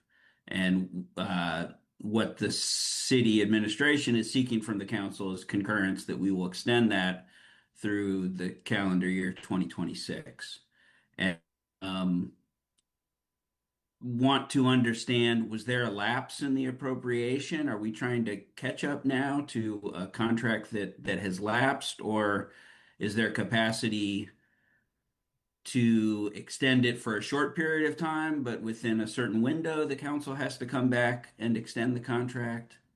If someone from contracting, perhaps Ron, if he's on, or Hal, if he knows, could just sort of address, I guess that's the most basic question as to why this was on the agenda tonight. Mr. Metzler? Sure. I will answer the first part, and I will let Treasurer Brooks answer kind of a little bit more broadly. So yes, when we signed this contract, we were anticipating a much briefer negotiating period with Pepco, and for a number of reasons, it has taken longer than anticipated. So we were not able to conclude the negotiations before the end of 2025. So while we have already approved funding in a open purchase order for the work, the contract does have an end date of December 31st, 2025. So we're looking to extend the end date to um, meet the anticipated additional time required to complete this negotiation with Pepco. The other part of it is adding an additional item to the scope of the contract, and that is for the overpayment negotiations. Through our auditing of the streetlights, we discovered that there were a number of streetlights that were misappropriated for a number of reasons. Maybe not misappropriated, but misattributed for a number of reasons to the city, either unclear ownership, unclear land records, lights that didn't exist, and as I mentioned, the lights may have been attributed to the wrong style of light fixture, which resulted in possible overpayments to Pepco over the last several years. The scope change would allow Tanco to continue to research this and negotiate for the return of that overpayment on the city's behalf. And they would be working on a contingency basis. So they would only be paid a portion of the funds that they recovered, which in their proposal that's currently being reviewed is 25%. Okay. Hal, related to that, do we have an idea as to what the projected amount roughly of streetlights and or dollar value that this might be at this point, or is it just known that there are some unknown number that we're looking to recover funds from? Yeah, a conservative estimate is that it's going to be a six-figure number, potentially in the $200,000 range, and that would be approximately 200 lights that were billed incorrectly for the last several years. Okay. All right. Mr. Brooks, you want to add something to this? Well, yes, just to speak to the procurement side of things, as Hal mentioned, the contract has come to the end of its beginning and end date. And so according to our procurement policies, and there's an extension and an additional piece or requirement to this agreement. So per our policies, it must come back to this body for approval. As Hal mentioned earlier, there is sufficient appropriations within the current line item in the current 26 budget. So the appropriate measure, again, per our procurement policies, to come back to this body because it has come to the end of its expiration date, and there are additional changes to the agreement from the original. Okay. If I could ask one more, this is as a comment as much as a question. There's a story that was shared with me by a constituent of some real innovative and money saving work that was done in Pittsburgh. It's an article that I've shared with council members and staff a few times now. It would be great if some of the benefits that they got in the Pittsburgh LED conversion, streetlight conversion, like allowing an individual light to be customized. I do have constituents that complain that a light is either too dim or too bright. It would be nice if we could accommodate, individual requests. Probably most people are fine with whatever the status quo is, but some constituents seem to care. And or locations where we have high incidence of crime to be able to quickly make those areas more illuminated. Those were features that was built into the Pittsburgh model, And since we are basically starting from a blank slate, it would be at least worth understanding if there is a price implication for something like that, what that would be for a model like this. That's it from me, and thank you, Hal and Treasurer Brooks, for your work on this. I would like to remind my colleagues that at the end of this agenda, we have a discussion item that's likely to take quite a bit of time. So I would appreciate it if your folks, your questions or comments are brief. Mr. Hava. Thank you, Mr. Mayor. I think this question is going to be for Treasurer Brooks. I see that we had an NTE of 200K, and there's still money left there. But at the same time, I also see that Tanco is agreeing to take this on a contingency basis to be paid with a portion of the money recovered. So I'm trying to understand, are they going to be paid or stay within the not to exceed amount, or is this extra payment that they will be receiving in addition to whatever the NTE is? And if so, what is the percentage? What is the portion that we're talking about? If you have already discussed something like that, I don't know. Well, I thank you for the question. I think that's a twofold question. The first part, that, as you know, any contract, or at least in this particular case, has a not to exceed amount. So we would pay them up to the not to exceed amount. As far as the recovery piece, I'm going to have to turn that back over to Hal. Hal, I don't know if you have anything else to add as to when that recovery piece or those recovery funds come in, but as you know, within our contract policy, in some of these types of contracts, most of them have a not to exceed amount. So that's the first answer to the question. Yes, and thank you. That's a great question. I guess to be correct, we probably should have asked for an increase in the not to exceed amount at this time. However, we don't know what that recovery is. We obviously have, a current projected amount for that. Their proposal that is, being reviewed, is that they would get paid 25% of the funds recovered. So, right now we're looking at potentially an additional $50,000 payment to them for recovering $200,000 worth of funds for the city. So that would be in addition to the work that they're currently doing, which is what the current not to exceed amount was based upon, is the current workload.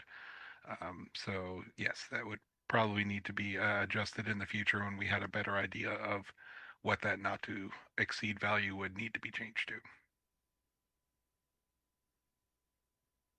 Mr. Harbour, that good? Mr. Redmond? Thank you.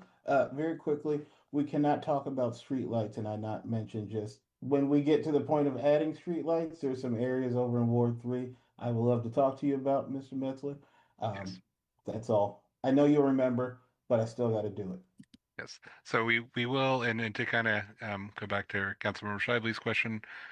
So the city's kind of unofficial policy has been that we do install dark sky compliant lighting.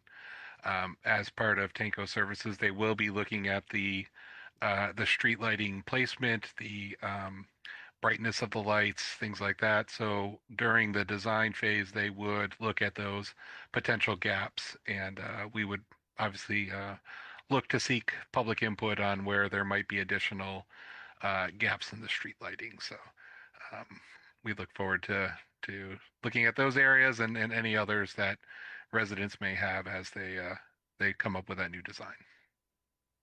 Okay. Thank you, Mr. Metzler. This has been moved and seconded. So all in favor? Aye. Aye. Aye. Aye. Any opposed? Abstentions? Seeing none, the ayes have it. Mr. Solomon? Action items Phase 2, West Hyattsville Phase 2 development. Departure from design standards DPT 2025-0003. I move the council authorize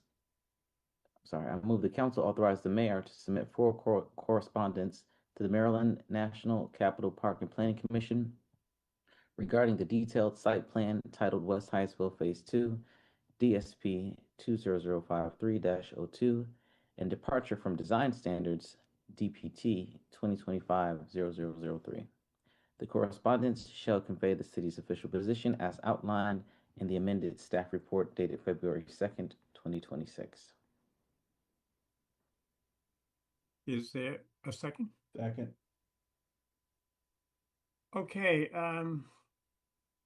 staff, who's going to take this one? That would be me. Good evening, Mayor and Council. This is Chloe, City Planner for CED. I'm here to present the West Hyattsville Phase 2 development application. Now, I'm sure this seems very familiar to you all. This is now the third time, actually, that the Council has heard this case for detailed site plan or DSP-20053-02. However, this has returned to Council as there has now been another associated application with the detailed site plan, and as Councilmember Solomon said, this is a departure from design standards or DPT 2025-0003. Just for some context before we get into the presentation, this departure was submitted as part of the applicant's original application and requested relief from the Prince George's County Landscape Manual regarding buffering issues along the eastern property line.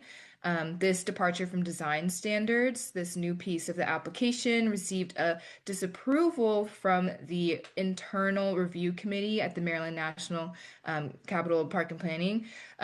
So then the applicant was instructed to submit a departure. This just generally means another way to receive relief from the landscape manual. And the applicant didn't change anything substantial from their original request, and they only supplied new justification along with photos to support their original request as outlined in their detailed site plan. And as I'm going through this presentation, I just want you all to keep in the back of your head that with these discussions, the aim is to have a formal decision made regarding the council's and the city's stance on the departure, as well as some new council proposed recommendations that our office received. And just for some final housekeeping, moving forward, all of the new information that you see in the presentation will be highlighted in yellow. You'll see that some of the slides are similar to the ones that we have showed you at a previous council meeting. So with that, I'll start with the project overview. Next slide. We all know the applicant is proposing a new multi-family development with an integrated parking structure for both vehicles and bikes, as well as some stormwater management facilities that are located to the south of the subject property. This application is also subject to the 2006 Transit District Development Plan, or the TDDP. I know you all are aware that the West Hyattsville Queens Chapel Sector Plan was approved in November of 2025. However, this application was submitted prior to that approval, and thus it is subjected to the 2006 TDP and not the newest plan that was adopted. And as I previously mentioned, the applicant submitted a departure to request relief from the Prince George's County Landscape Manual, and the specific section that they were requesting relief from is titled Section 4.7, Buffering of Incompatible Uses. And as you see listed on the side, the project in total has 342 units, and the unit breakdown remains unchanged from the last time that we discussed this application. The parking details for vehicles remains the same. However, there's been an increase of bicycle infrastructure. Originally, the applicant proposed that they were going to include 20 bicycle spaces that were internal to the structure, and they have now increased that to 72. So that's great to hear. And lastly, on the side, I will touch on the buffering of incompatible uses and the relief that they were requesting from the landscape manual. The applicant is requesting relief again from Section 4.7, buffering incompatible uses. And you may be thinking, what are buffers for?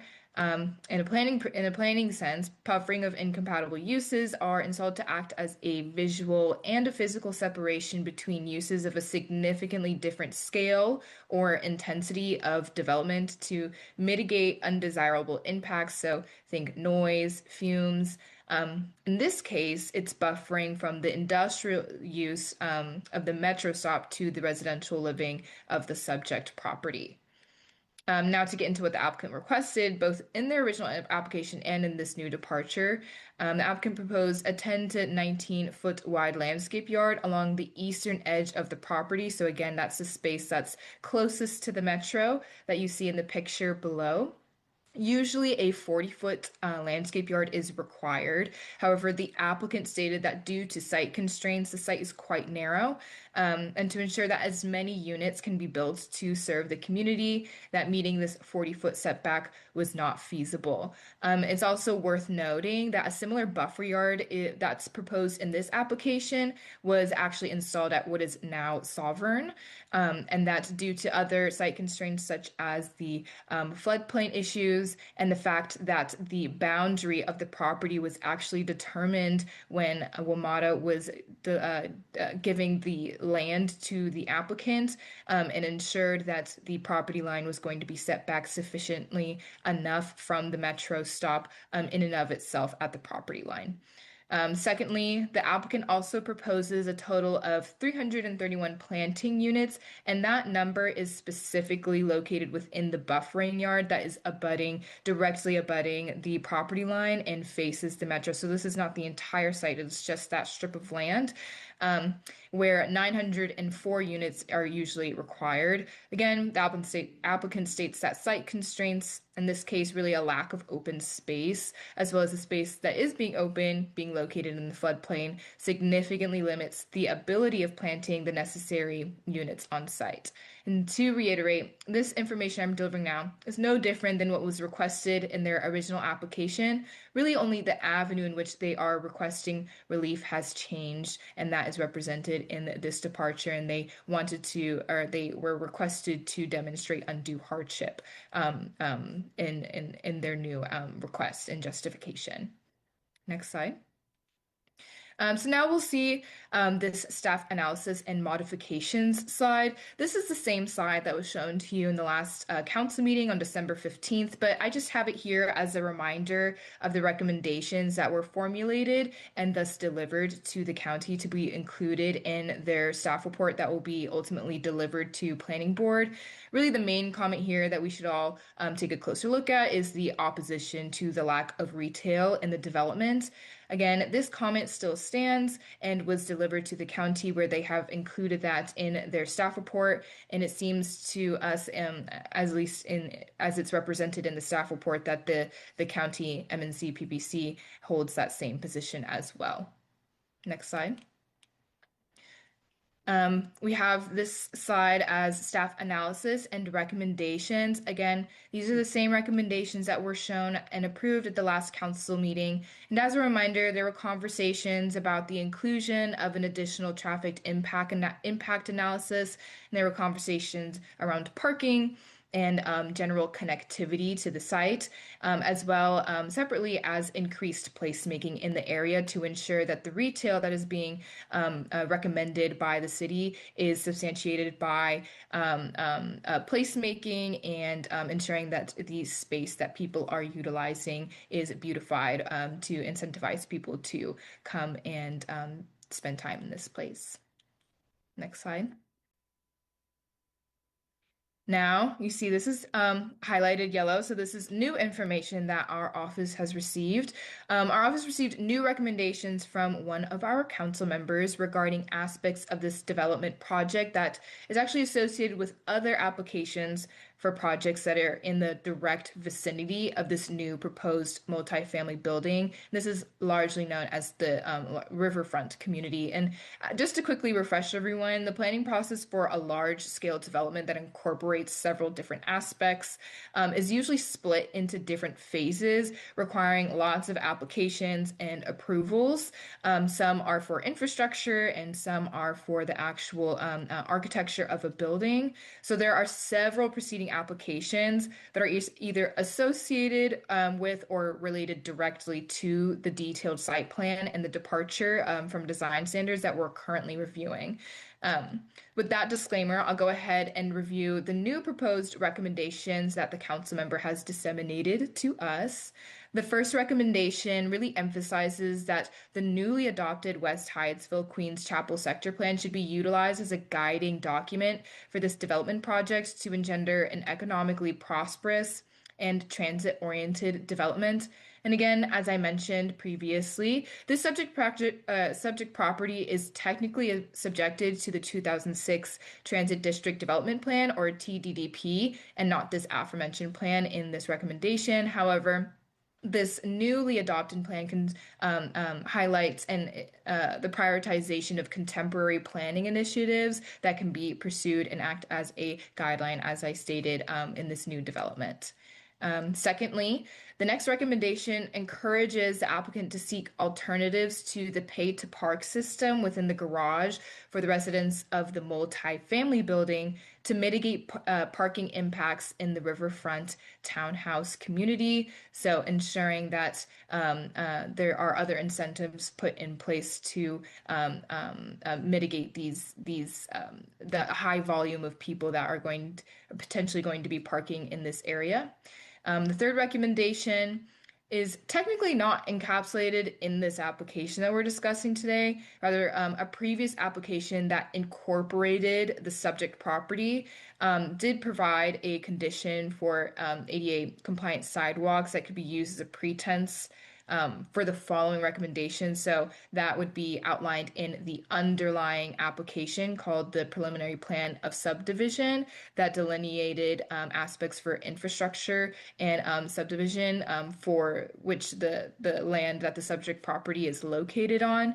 And that being said, the third recommendation is to support increased sidewalk connectivity within the development through the installation of pedestrian infrastructure such as crosswalks and curb cuts and a sidewalk extension to enhance connectivity for all users. So these are recommended to be installed on River Terrace Road. So as you see, the blue box denotes the proposed sidewalk extension, and the red is the proposed crosswalk. This was identified because there's a lack of connectivity, especially for people who might have issues with mobility.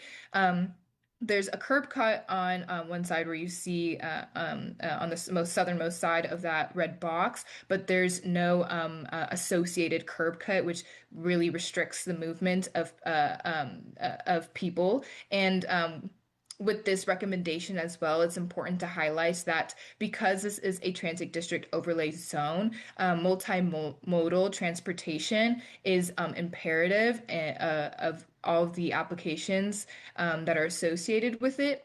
So, and as well with the PPS, so that again is a preliminary plan of subdivision that outlined the infrastructure improvements that were required to take place in any upon approval of any detailed site plan applications listed in their bike pedestrian infrastructure improvements that increase sidewalk connectivity and general streetscaping was going to be a condition. So it's not directly related in this detailed site plan application and departure from design standards. However, because of the underlying applications, there can be an argument that it still stands, that recommendation still stands for this application. And lastly, the fourth recommendation is to emphasize that DPI, Department of Permitting and Inspection Enforcement, the developer and other relevant parties as identified by DPI need to ensure that the Nicholson Street connection needs to be completed. Now, again, this was a conversation that we had at the last council meeting, but you can see the site of the connection that needs to be made is highlighted in that yellow circle. The Nicholson Street connection, again, is not technically part of this detailed site plan because it's not located on the specific site where the multifamily development is going to be constructed. But it is actually listed as a condition in a previous detailed site plan application that was specifically for the riverfront townhouse community that is directly north of the subject property. So if you imagine the subject property, if you look at this map, is like south. Directly south at the end of all of these roads, River Terrace and Nicholson Street. So just to contextualize the picture a little bit. But the impetus for providing this recommendation really is that this can be utilized as a tool to demonstrate that this connection has not yet been made to the county and really drive this down as a connection that needs to be made. Now, again, the city has been in conversation with DPI as well as the developer and is currently working to get this connection made. However, again, this could just be used to ensure that this connection gets the necessary sorry, I'm blanking on the word, attention that is required. And then I will go to the next slide. Finally, I'll just go over some next steps for this detailed site plan application. So the planning board hearing is scheduled for February 19th. Those meetings start at 10 a.m. and you can either attend virtually or in person at the county's building. This is where city recommendations will be heard by the planning board and where an approval or denial of the application will be made. However, this is not the last step of the review process. And due to the nature of this application, it will actually be heard at the district council as well. And just as a disclaimer, this is specifically where the retail portion of the application will be discussed and determined because this is a change of use in the zoning code. It needs to be determined by district council per the prior zoning ordinance. So again, the retail portion will be heard and decided on at district council, but that does not mean that it will not be discussed at planning board. So even if the planning board does approve this application, it doesn't mean that the retail portion of this case will be ultimately determined there. It still has to go to district council for discussion and decision. And the district council will also render a decision ultimately on the entirety of the case, including both the detailed site plan and the departure from design standards. The district council hearing has yet to be scheduled, but is probably tentatively scheduled for April. And something that's actually not listed on this timeline is that there's a community meeting tomorrow at Sovereign in the afternoon where the developer will be fielding any questions that the community has. And again, as I stated at the beginning of this presentation and after digesting all this information, our aim is to have you all, council and mayor, to determine a stance on the departure from design standards, as well as support or oppose the new proposed recommendations as they were given to us by one of your colleagues. That is all I have, and thank you for your time and attention, and I will turn it over to the mayor. Thank you, Ms. Kaufman. Can you stop sharing the screen? Mm-hmm. Colleagues, you got any questions for this? For Ms. Kaufman? Mr. Solomon? Yes. 1 second though.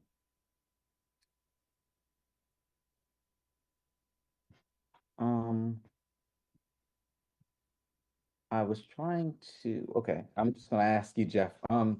I thought that there was a difference between what was in the staff memo and what's on for approval. A small difference, but not. But I thought that maybe we needed to amend to include the recommendations from the slide presentation. But what you believe that both of them are already included in the motion before us? Yes, our plan is to take these additional recommendations to include in our staff report, which will be which essentially is informing this motion. So the staff report will be saved and adopted and could be used as reference for these specific recommendations. However, if you prefer to make an amendment to the motion so that it's specifies the slide itself, that's fine as well. Well, I feel that way because I get what you're saying, that you're going to include, you believe that the staff report includes what's already in the slide deck, but in the motion it says the correspondence as shall convey the city council's position as outlined in the amended staff report dated February 2nd, 2026. So any updates to that wouldn't be on the February 2nd, 2026 one. You're right, February February 9th. Yeah, right. It would be February 9th. So that's why I feel like we would have to do an amendment. Sure. All right. So I when we get to it, Mayor, I would like to offer an amendment to Okay, say. well, let me go to Mr. Nesbitt first, and then we'll come back to you. And if you want to make your motion to amend then that's good. Mr. Nesbitt, did you have a question? I did. Just real quick questions. The traffic analysis. Now, thank you for bringing that up. I don't think I've ever received it. I remember asking for it, and the gentleman mentioned that he was going to send it. And now I think about it, I don't think I've ever got it. So if there's a way for me to get the traffic analysis, I think that'd be great. I'd like to take a look at it. I also want to just ask. I think you mentioned there's going to be a meeting tomorrow at the Sovereign Building. Is your team going to be there for that, or is it just going to be with the developer and the community? I'll be available to help support with the meeting. However, this is not a meeting that we're hosting. Right. We received an invitation similar to the community as well. Okay. All right, that's all I want to know. Thank you. Okay, Mr. Solomon?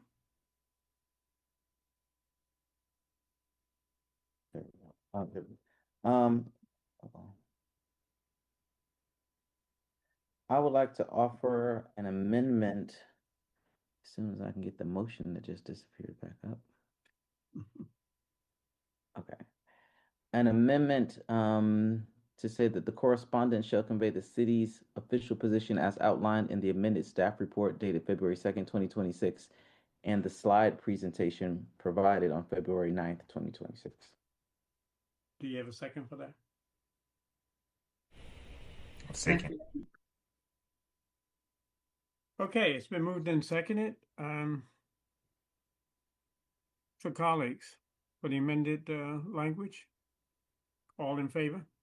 Aye. Aye. Aye. Mayor, some discussion or question, please. Hold on, it's a point of order here. Go ahead, Mr. Harper. What's up? Ms. Kaufman, could you bring up that slide again with the additional recommendation from Councilman? You did second this amendment, right? Yes, I did second for the discussion part. Wait a minute, hold up. How you gonna do that? It's normal. No, you second his amendment motion to amend. Yes, and now we have to have a discussion around the amended motion. You making stuff up, Mr. Harper? I'm not. Well, yes, this is it. So my only question is really dealing with the first point. How much standing or ground do we have to pursue that? How likely that is happening? Because that's an option that is given to them. They can select if they wanted to follow the previous plan or if they want to go with the new one. Can they be made to adopt the new one? Yeah. Thank you. Oh, sorry. No, go ahead, Chloe. Jeff. Go ahead. Okay. Thank you, Councilmember Hama, for your question. So the applicant actually does not have any choice in adhering to the 2006 TDDP or the West Hyattsville Queens Chapter Sector Plan. The applicant initially elected to adhere to the prior zoning ordinance, thus the Transit District Overlay Zone, when this application was first submitted. So that was with the underlying PPS, and that included the townhouse community as well for the larger riverfront community. So at that juncture, they adhered to the prior zoning ordinance and the overlay zone. And that overlay zone, as a stipulation, requires that they adhere to the Transit District Development Plan of 2006. So again, the West Hyattsville Queens Chapter Sector Plan was only approved and adopted November of 2025. So this was after the fact that this application was, for this specific detailed site plan and departure, was initially submitted. So there's unfortunately no way to maneuver between which plan is going to be the guiding document for this development. However, this recommendation is really trying to drive home the point that there are more contemporary planning initiatives that may adhere to this development project and may be beneficial to the community. So it can be used as a guiding document, but there's no legality and it's not technically subjected to this new plan, if that answers your question. Yes, yes. I will leave it there. Yes, that's fine. And I'll just add too, and thanks for that, Chloe, and thanks for the question, Councilmember Haba. You know, from a regulatory framework, the 2006 Transit Development Plan is what's being implemented and essentially what's being enforced. However, there are certain, and as Chloe mentioned, temporary aspects of the West Hyattsville Queens Chapter Sector Plan that should absolutely be considered when reviewing this document. I think a lot of the goals that were proposed in the 2006, and remember, 2006 transit, it's 2026 now, 20 years later, a lot of these goals in that particular plan are just recently have been effectuated through all the TOD development that we've experienced throughout the city. So we think that it's important and imperative that the planning board consider some of the goals that were recently adopted and policies that were recently adopted to be incorporated, and at the very least to use as the backdrop for review on this particular application.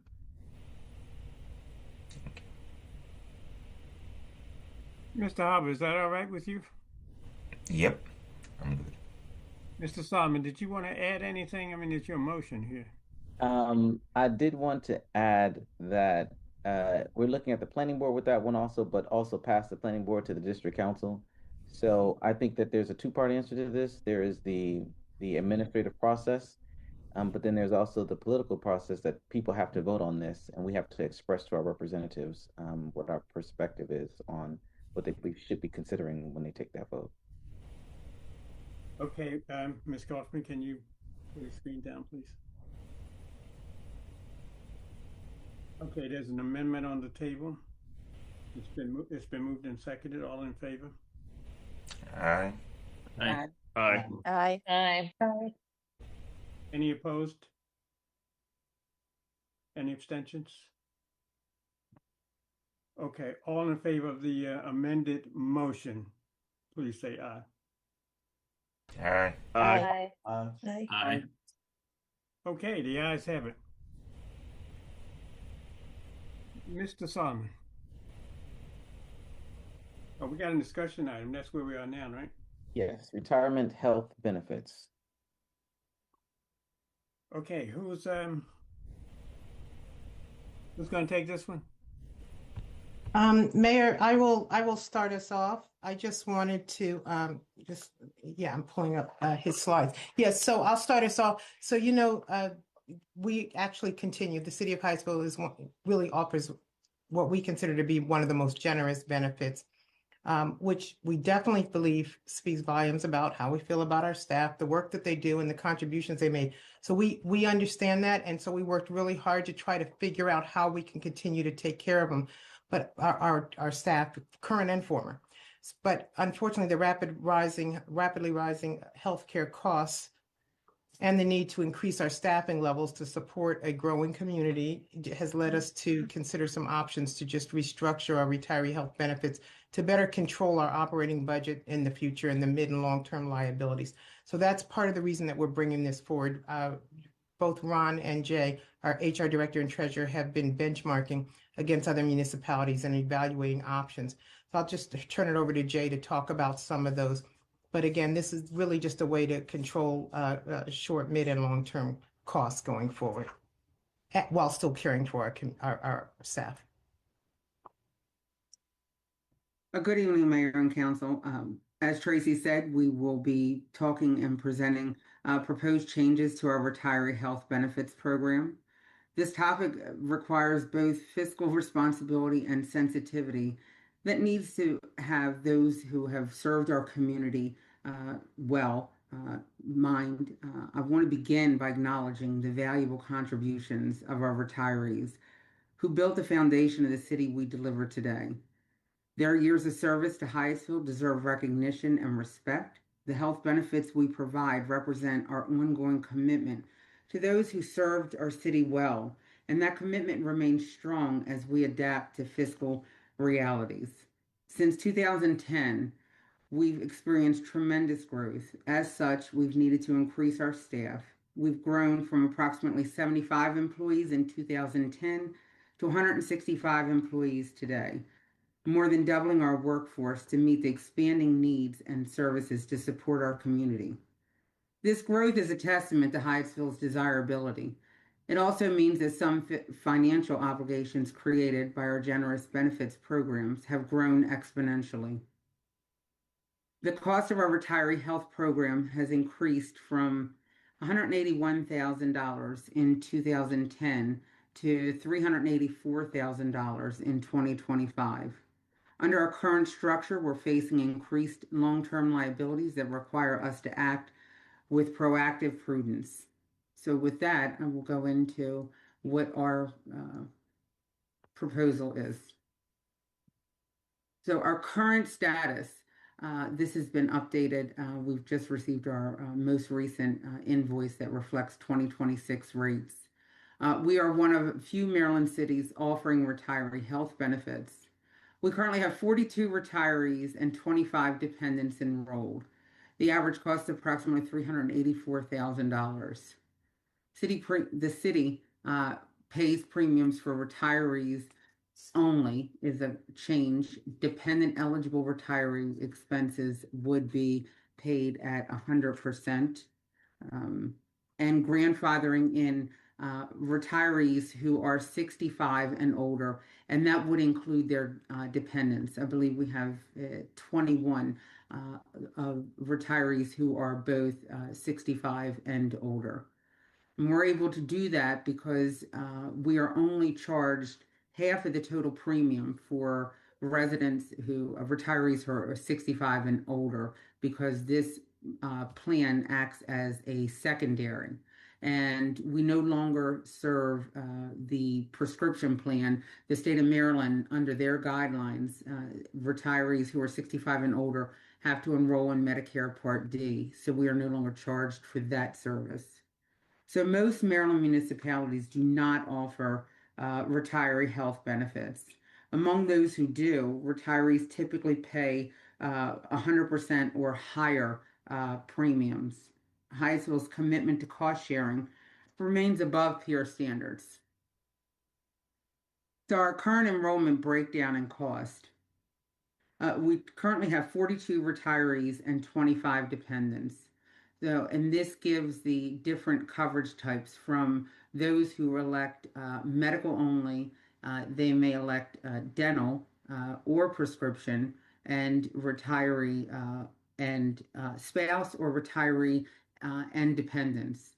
It is worth noting that we have an HMO, Kaiser, but Kaiser does not offer a Medicare or retiree supplement. So anyone who would be 65 and older would not be eligible for the HMO plan. With that being said, when the premiums came out, the United Health and Kaiser were relatively the same, which was kind of surprising. So our monthly costs are estimated to be around $32,000. And that's about $384,000 annually. So our proposed changes, we would cover retirees between 55 and 75%, and that would be based on the annual adjustment based on what we are billed and availability of funds from the budget with the treasurer. Dependent coverage, dependents would remain eligible for coverage, and they would be responsible for 100% of the premium that we would be charged. The grandfathering component would have retirees cover. We would cover them, as I said, 65 and older. We would cover both. And there is the possibility that we would be able to keep our current retirees or our current employees under these plans. So we can discuss that. Example for what this would look like if the city covered 55% and the retirees covered 45%. And this number, this annual estimated savings of approximately $8,700 monthly, $104,000 annually, that is based on the medical and the prescription plan together. So we are proposing changing the eligibility requirements, which would be employees hired before February 1st of 26. They would be eligible under two possibilities, and that would be the rule of 80, which means their age and years of service would equal 80 or greater, or 20 years of service would have them eligible. Our current eligibility, we have 52 employees who are eligible on a prorated basis. So employees after 5 years begin to be prorated eligible at approximately 8.5% each year till year 16. And we have right now 20 employees who are fully eligible for that plan. So there would be a consideration that we would grandfather in all of the current employees under the current 16-year plan, but that would require, I think we would have to allow for it to be a retiree only model, and the spouses and dependents would be eligible, but they would have to pay most of the premium cost in order for us to, I think, financially sustain that. And the retiree model for employees hired after February of 26 would require 20 to 25 years of service to be eligible for the benefit. So we would do away with the prorated portion. The 25 years is what the state of Maryland adopted. They also used to have the 16-year eligibility and converted to 25 years of eligible service. So considerations, minimum service requirement, evaluate whether to establish a 20-year service requirement or align with the state's 25-year service requirement. And the grandfathering approach would be considering extending current eligibility criteria to existing employees with subsidies limited to retiree-only coverage.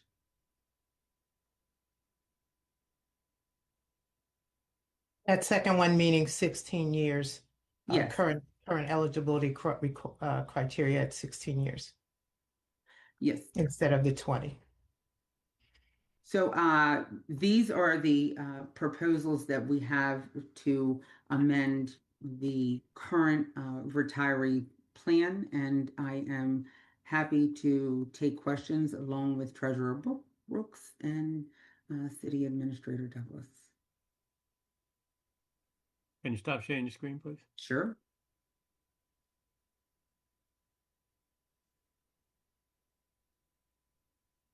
Colleagues, you got any questions? Any comments? Mr. Edmond. Not a question, but a thank you for all your work on this.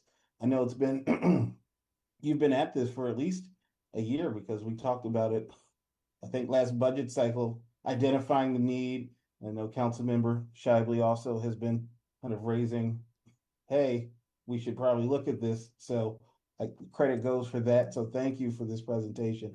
I think I have to hear it at least 5 times. You've presented it to me multiple times, and it's starting to make more sense. So thank you.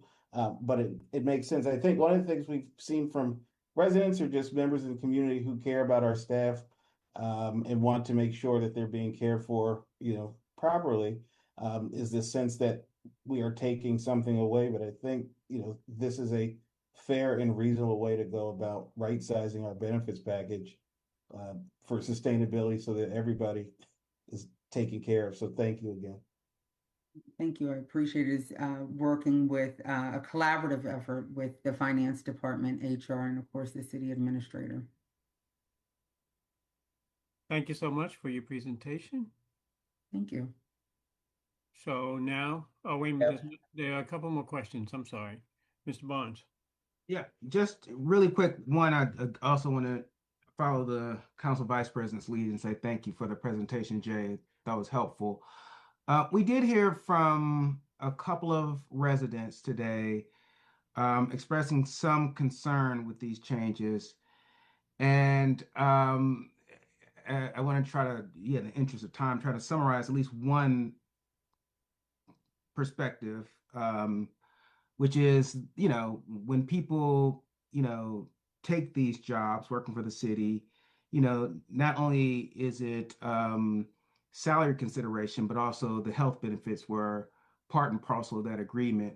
And I heard you talk about how Hyattsville is one of the few municipalities that even offers this type of health benefit. Can you just talk a little bit about, and I don't know actually if this is you, Jay, or Ron, or even Tracy, can someone just talk a little bit about how the city employees fare in terms of salaries in comparison to other local municipalities? Well, we are actually doing a comp study and comparing our salary and benefits. So we're looking at the total compensation package this year. I would say that we are in the 65 to 70% percentile as far as salaries go. So we are just above the midline for salaries. Okay, that's helpful. Thanks a lot. Sure.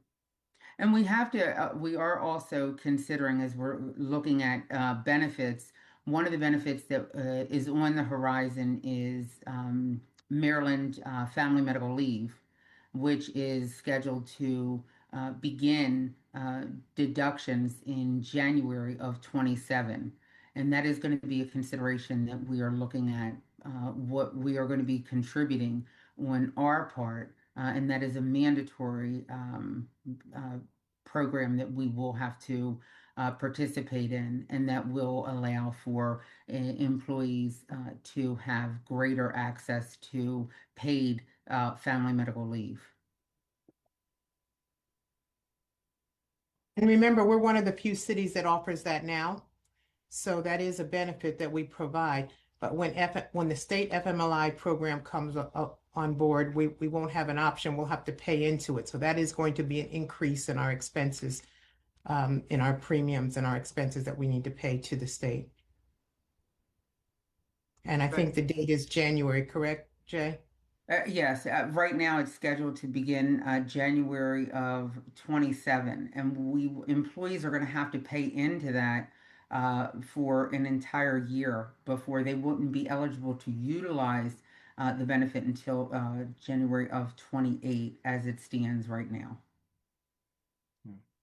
Well, thanks again. I think that's important information just to share. That's it for me, Mayor. Okay, thank you. Mr. Hava. Thank you, Mr. Mayor. Thank you, Director Joyner, for the presentation. I'm going to quickly recap my understanding of the proposal, and then we'll take it from there. So it sounds like we're saying that for current employees that are 65 and older, they will be grandfathered in, correct? Yes. Okay. And those are the retiree already. And then we are saying, and that would be 100%, right, coverage for whatever the current level is, and the dependency exemption, whatever the credit they get in, they will continue to receive those credits. So we are not touching those benefits that they're already receiving.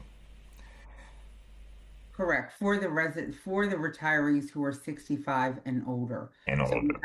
So we do have retirees who are under 65 and elect for whether it be spouse or dependent coverage as well. So we are proposing that they would take on a greater share for either their spouse or the dependent, but we would keep the retiree coverage benefit at the same rate. Okay. And then for those who are not retired yet, but were hired before February 1st, 2026, we are still offering them the dependent option, but they are covering 100% of those premium. Correct. Okay. And then those hired after February 1st, We are only providing them with the retiree coverage, no dependent option. Correct. Okay. That's the proposal. That's okay. So in a way, I understand kind of like the concern from residents to say yes, when people sign up for the job, they look for those benefits, but we also have the fiduciary duty to make sure that our finances are solvent. And we have heard a lot of issues, comments, concerns regarding the audit, where we are, do we have the money, we don't have the money. And this is one of those lines that is really budget consuming, that drain our finances. If it's not controlled, it can easily get it away from you in terms of the costs you have to incur. I remember initially we were talking about it used to be in the million, but thanks to Treasurer Brooks, we came up with this pay-as-you-go to be able to control that a little bit more. But what I want to tell residents and people who are concerned is that yes, somewhere, somehow, existing employees, some retiree will have to put something up. But ultimately, we are leaving a lot of those benefits in place. These are times when we have the means, we will be generous, we will provide the help we can. City admin, Douglas was just mentioning the FMLA, that we will be paying in, we pay. Those are things that are still out there. So just wanted to put things in perspective. This is not the council trying to do things willy-nilly or just trying to take benefit away, but these are necessary and important changes and revision that we have to undergo occasionally to make sure that holistically speaking, that package is the best we can, and that meets the city's financial interests as well. So thank you, and that's all I had to say in comment. And I look forward to this coming back for action so that we can put it in place before it's too late again. Thank you. Thank you. Ms. Trapp? Thank you. Yeah, I wanted to clarify a couple things. So first, that we give benefits at all kind of puts us outside of what of every other municipality is doing, correct? Well, many. So our overall compensation package, even if our salaries are in like the 60 to 70th percentile, if we look at our whole package, it's probably much would put us in a higher percentile, correct? Yes. Okay. And then just to clarify about the retirees who are over 65, we're saying that there's going to be no change in their coverage, right? They're not like just hopping onto Medicare or something like that. No, they would continue and their dependents would continue. And we're able to do that because we're only charged half of the total premium for Medicare retirees at 65 because this plan becomes supplemental. Medicare becomes primary at that point. Okay, great. So I think, in the interest of our retirees who are kind of in that middle area, right? They're not 65 yet. What, I guess, just kind of like walk us through what that change for them exactly would look like, say if they have a spouse and a dependent. It would depend on what the premiums were billed at next January would be, what the state comes back, and the spouse or the dependents, eligible dependents, would pay 100% of the premium that we are charged. The city would pick up the kind of the administration fee and incur that cost for the dependents and the spouse. Okay. And Versus we would maintain for the retiree, we would maintain what coverage they are receiving now. So currently, right now we're covering about 65 to 67%. So we're proposing 55 to 75%. So there's not a significant change in the retiree portion that would be covered. Okay, so if I understand correctly from one of the other slides, is that the number of our retirees who fall into that category is 6 retirees and 12 total dependents. Is that correct? For the not under 65 retirees, so people who are currently retired and non-Medicare. and non-Medicare. Yeah, that's That- 6 that's- with 12 dependents. Right. So they're looking at losing all of their dependent coverage from the city then. Correct. Okay. I think going forward, I like this plan. I think I'd like to see a little bit more grandfathering for the people in that position because it puts them, I think, at a real disadvantage. And I think that, yeah, I think for somebody who's put that much service into the city, I think extending that grandfather period would be would be something that the city should really think about. I know that you're trying to find all of the ways to come up with the best of both worlds here, and I do appreciate that. I just feel like for those 6 retirees who gave so much service to the city, that it's going to feel like a real squeeze.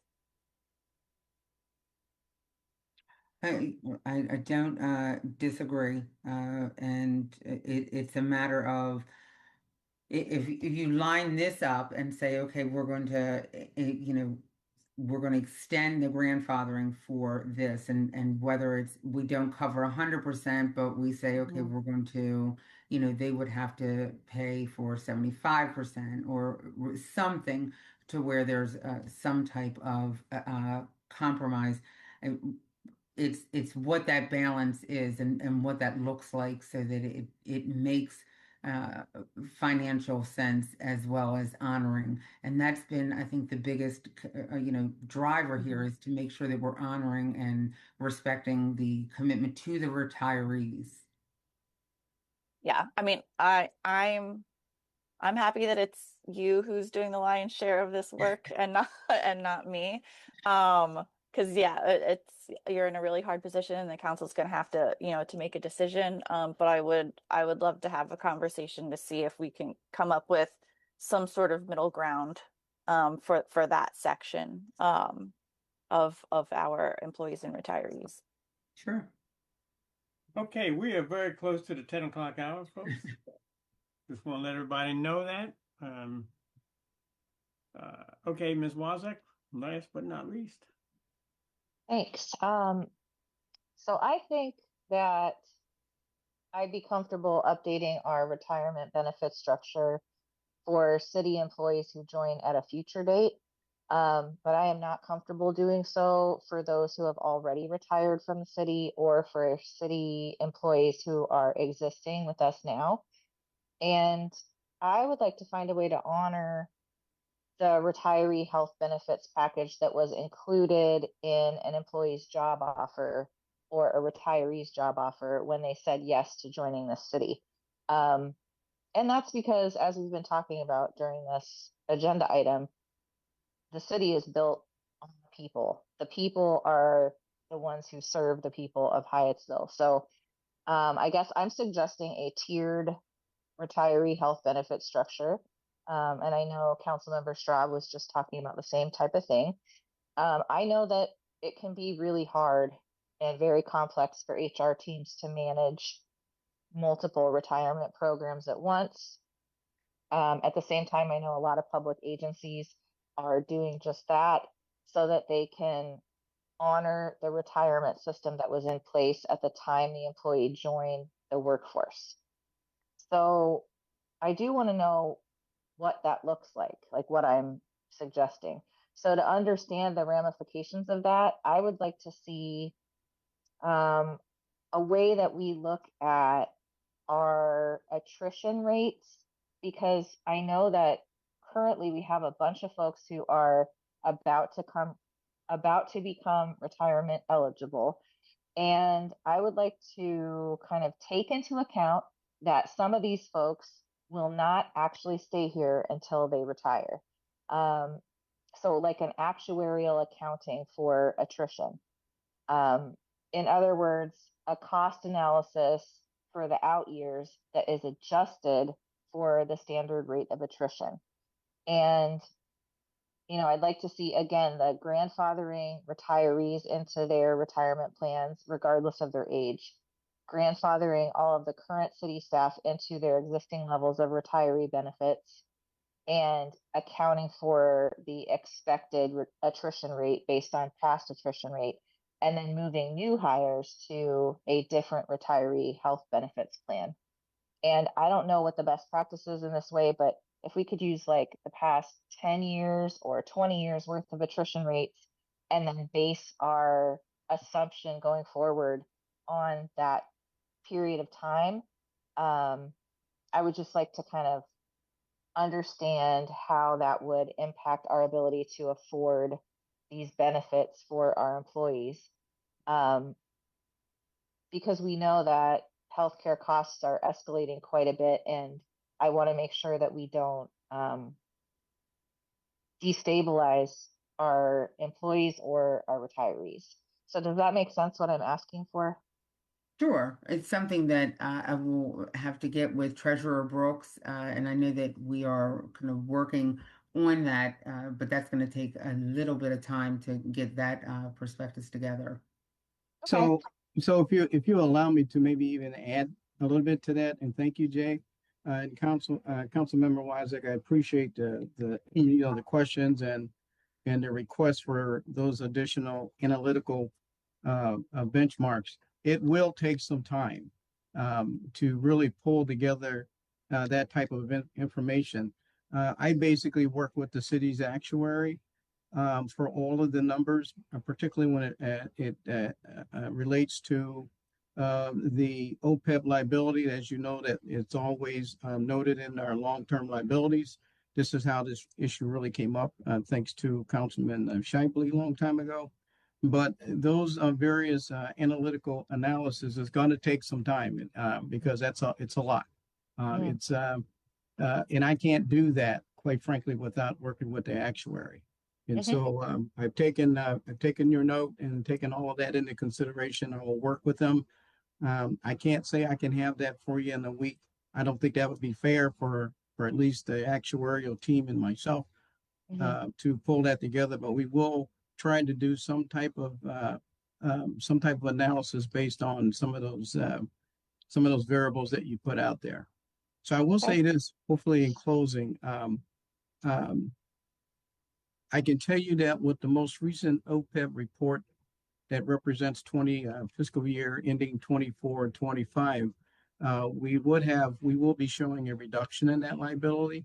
If you recall, you may not recall, but in the most recent audited statement for year ending 23, I do believe that liability was $22.2 million.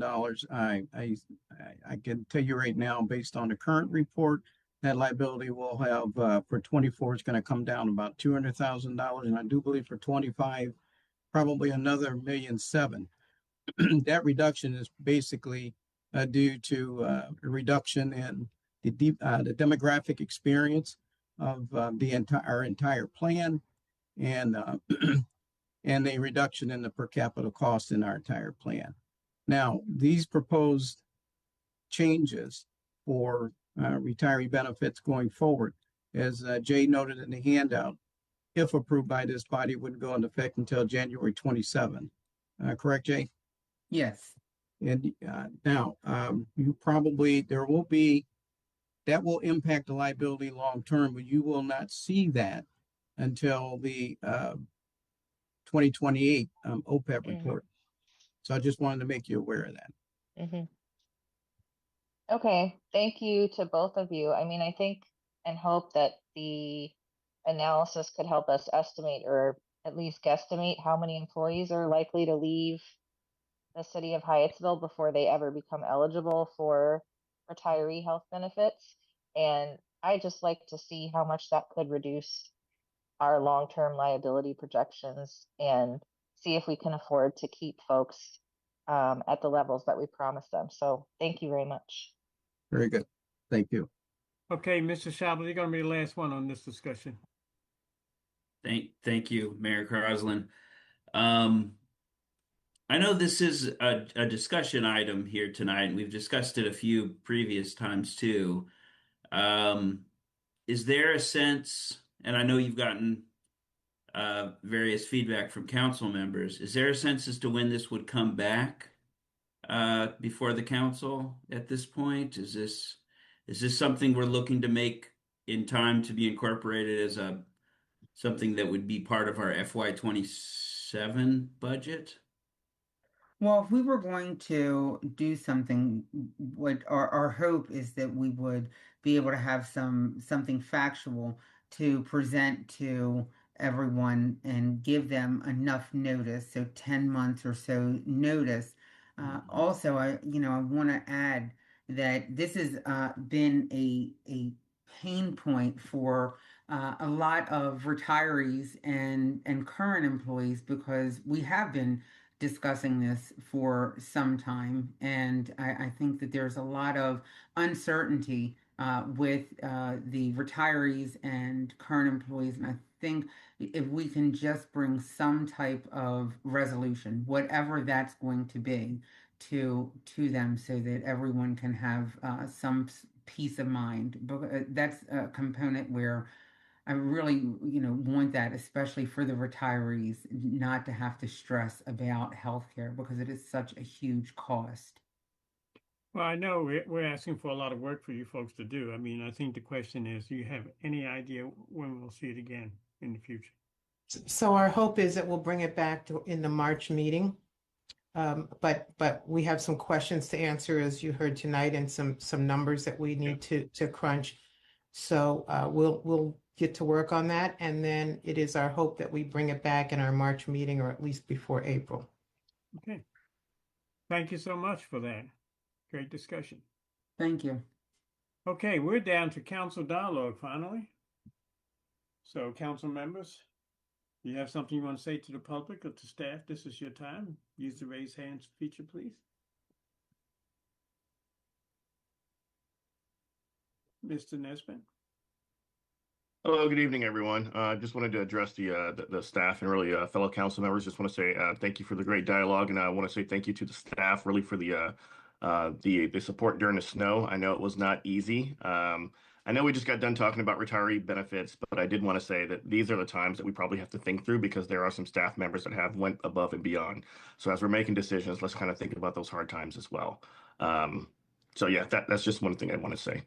That's all. Thank you. Okay, Mr. Solomon. Yes. First, we have a Ward 5 meeting coming up on March 5th.